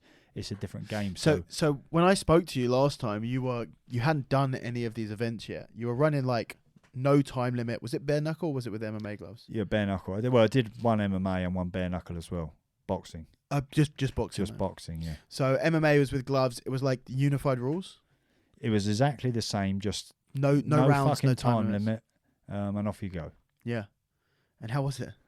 It was fucking a bit scary, if I'm honest, Really? because obviously, like, there is no governing body as it is. So I did everything that anybody else would do. I got like the proper fight medics in, the proper referees. I did a commission, medicals that people wouldn't do on most MMA shows. Yeah. But, the fight lasted about 10 minutes, 10.5 minutes. And I was thinking, fuck, what if fucking one of these guys fucking dies or gets like seriously... Were they fucked? They're like...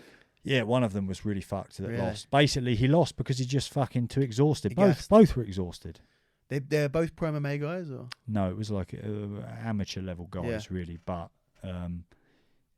people could say what they like. Oh, it's not fucking safe, this and that. That was a lot safer than most MMA shows. What I had is the medic also essentially mic'd up to me and the organisation to the referee to say, "Look, fucking hell, you've got to stop this."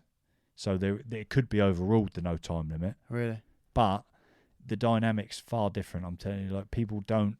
Obviously, I get why they put rounds in because of TV and advertisement, stuff like that. But I'd argue most people only watch one fight now. They don't really watch the whole fight card. They're looking out for a couple of fights. And the way the internet and commercial... I think that was my concept, was just put one fight on and these guys just fight. Yeah. Fighters don't care. They don't care. It's about the payday and the thing. Just... You both signed up to it. Just go there and fight. And if people want to tune in and just get their quick fix and watch the finish, watch it. But it's a different dynamic and a different sport. All the technique people are teaching, all this other stuff, the stuff all changes once you go past the 5-minute rounds of... It's the same, like I'd argue, with grappling. If you do a 10-minute round or if you did an hour match. Yeah. It's a different game. It is a different game for sure. Because it comes back to actually something that you already said, which is it's more about the athleticism than it is anything else. Like who has better cardio? Like it's going to be who has better. Off the top of my head, it's going to come down to 3 factors: who's got better cardio, who has more fast twitch to slow twitch muscle fibers, and who's got the higher output.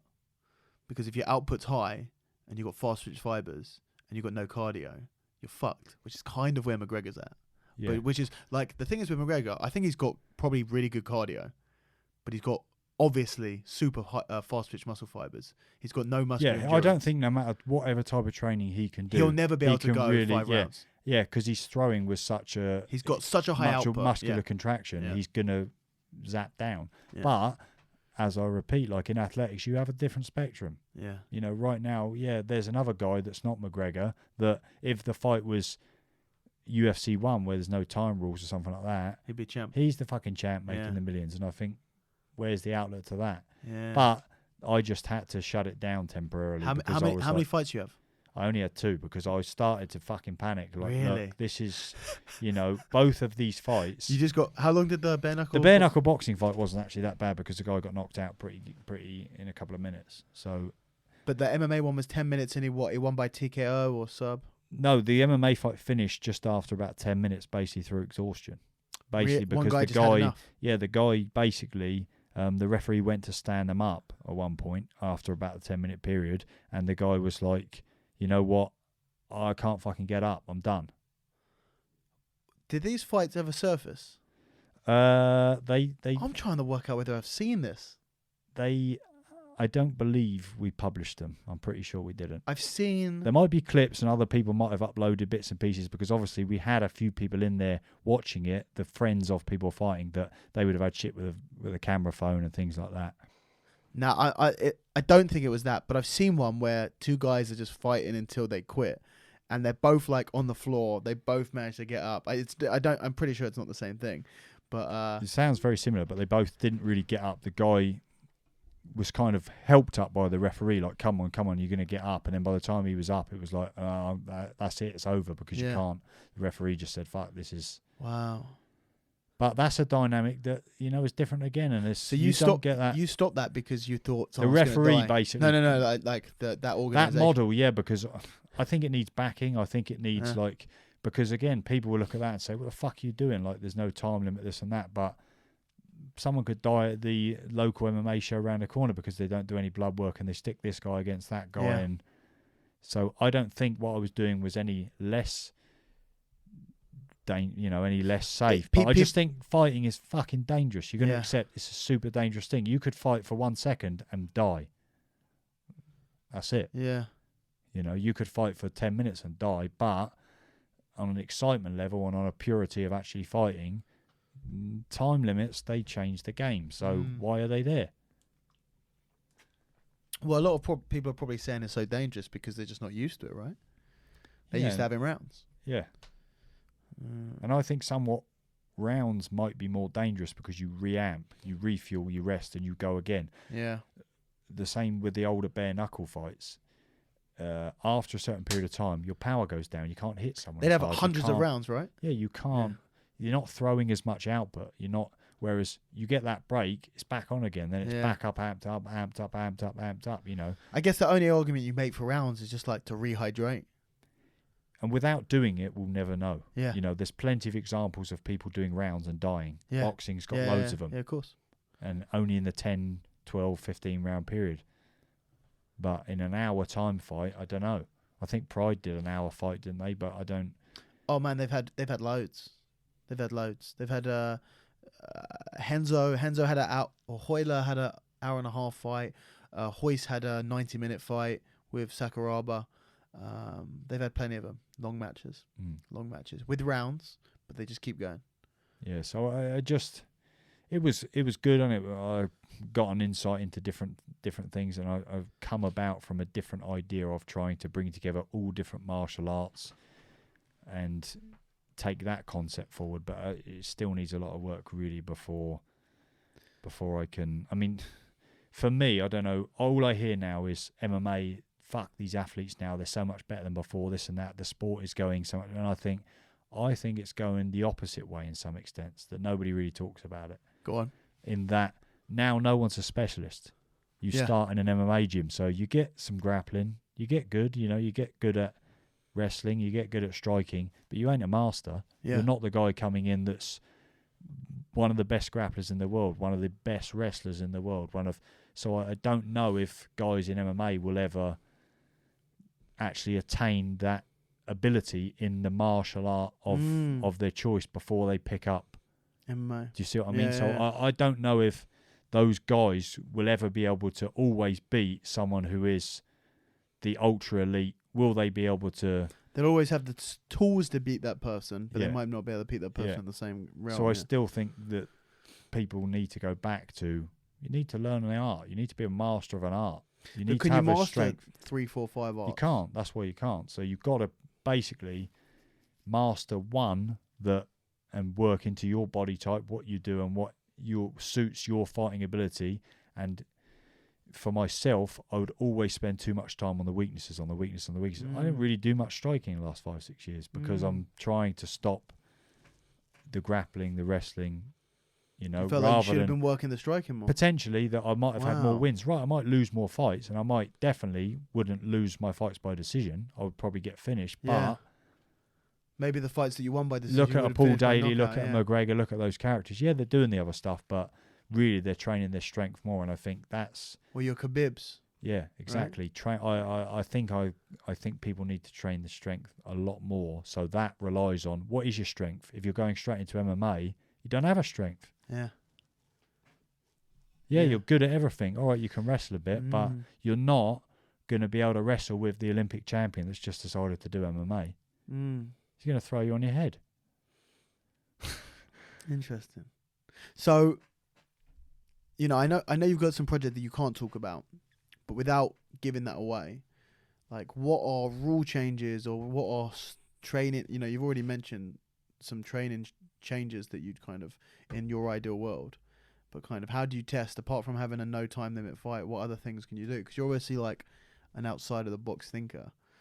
I want to hear more of your crazy fucking ideas. So, yeah, without revealing too much, fighting to me is excitement. Yeah. Nobody really cares too much about the fight. Yeah. UFC got popular because the Ultimate Fighter, the drama outside, so it needs more of a game show type. So that's what I'm trying to work on, like game show concepts. How can I make it more exciting in terms of bringing elements to a fight thing where if you're the ultimate fighter, you're the complete martial artist, you should be able to compete in any environment. If you throw a pair of gloves on to Cormier and say, you're just going to do boxing now. Underwater. He should be able to do it. Underwater, right? Yeah. Yeah. Exactly. Why not? Why not bring some entertainment in? Because it's still fighting, but, ultimately, I think a lot of people want to see more entertainment than fighting. Yeah.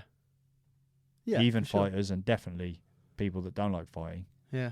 And from there, who knows what new techniques. Do you follow grappling much? I follow grappling a lot recently, yeah. Really? So what do you watch? Probably would choose to watch grappling over MMA at the moment. Really? Yeah. What do you watch?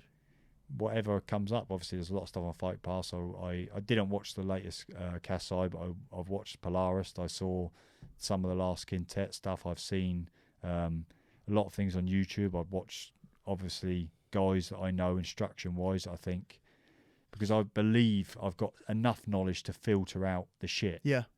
YouTube's a disaster. Yeah, but it's got everything, yeah. I can probably find a video that's good of Dean Lister showing something, of this guy showing, oh, right, fuck, that's like I'm just right in his class and just saw that detail there. Let me go and try that, maybe adapt it, maybe see what works for me, whatever, like that sort of stuff. So in terms of grappling, that's what I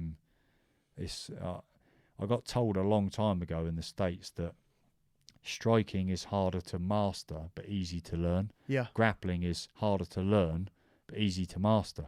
And at the time I thought, yeah, fuck, that's definitely right, because when you walk into a grappling class, you're just baffled, you're so confused, whereas a striking class.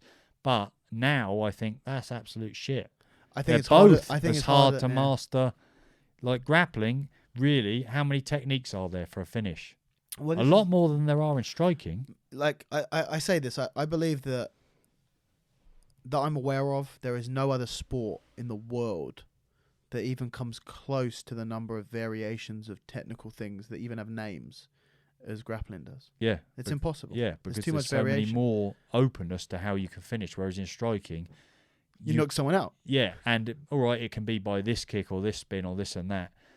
There's intricacies in the movement, so I would argue they are still similar, but I think grappling does have, In pure variation, it's not even comparable, in my opinion. They just can't be. Mm. And there's almost an infinite number of ways of doing something. Yeah. Yeah. So if you were trying to make grappling exciting, like there are a lot of rule sets out there. Which do you think are the most exciting rule sets in grappling? Because if we compare it to Kasai is like 10-minute rounds or 15-minute rounds, and then there's a decision. Mm-hmm. Polaris, there's a decision, but it's you know the way that they decide in Polaris is they split the match into 3 hypothetical rounds. Yeah. They don't stop, but they keep going, and then they score them. Who wins each round? Yeah. So, in a 15-minute match, each 5 is split. I like EBI's sort of concept. The overtime. Right, let's go to the overtime. You choose that. Yeah, it's an interesting one. I don't like it. But what I would prefer is rather than a fixed thing, you don't actually know. Yeah. Like a grappling show doesn't have to be right. Our rules is always 10 minutes. Yeah. You know what I mean? Like, hey, you're going to grapple against this other guy. And then do you tell them just before they step on the mat, or do you never tell them? Probably, yeah. I'd probably tell them just before they you just get on. You just get them going, and Just seven, get them go. seven, You come on the mat, and then someone's going to be like, right, you guys are now going to do a fucking 2-minute match. or you never tell them, and you just say go, and then 7.5 minutes later you call time. Potentially that. As many variants as you can put in changes the game, because at the moment they're all fixed, predetermined. You can prepare, and when you can prepare, it's not. I love that shit. You're not going to see the same as when someone can't fucking prepare. Yeah. You know, if someone comes on the mat and all of a sudden, right, this super match and is now going to be an hour long, people will shit themselves live and think, I've not fucking prepared for an hour. Do you know what you struggle with that? They wouldn't do it. They wouldn't agree. They wouldn't do it. First Yeah, place. because again, it's the fear. The problem with grappling is the fear of my school, my brand, my so it's a very smart sort of career. But I say that some guys would accept that, embrace that, and I think be more successful because they become known as this guy. He doesn't care whatever. The guy do whatever. And not only that, he's excelling when it's a short match. He's excelling when it's because you'd have to change your style, wouldn't it? If you've got like a 2-minute match or a 40-minute match, you're not going to grapple the same. I am built to fight 2-minute matches. Exactly. So That's set it up. The Strauss Invitational. 2 minutes. No. I'll fucking defeat any man in the circus. I've been saying this for years. I want to run a tournament which is like 1 or 2 minute matches. But that sounds ridiculous. I'm sure most of the grappling fan base to you sound ridiculous. What's fucking wrestling? Yeah. This What's 3 minutes, right? Yeah, and it was 2 minutes, I think. I don't know. Yeah, I think it was 2 and then moved it to 3. Yeah. Right, so that doesn't sound ridiculous. Yeah. So what's the difference? Like, think how exciting a tournament would be if every match was 2 minutes long. Yeah, and arguably, what did they do in striking? They started with longer rounds. And they went shorter, down, and they went down. So they're grappling, 3 why has no one now? said, hey, we're going to do a 2 minute, 3 2-minute rounds? Yeah, I love it.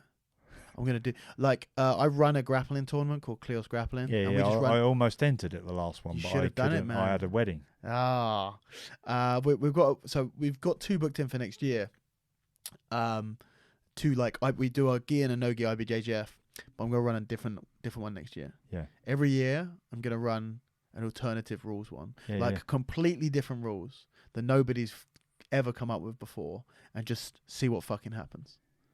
If you're doing shorter matches, what would be quite cool is in obviously the bigger tournaments you have 4 or 5 mats, or let's say at least 3 mats.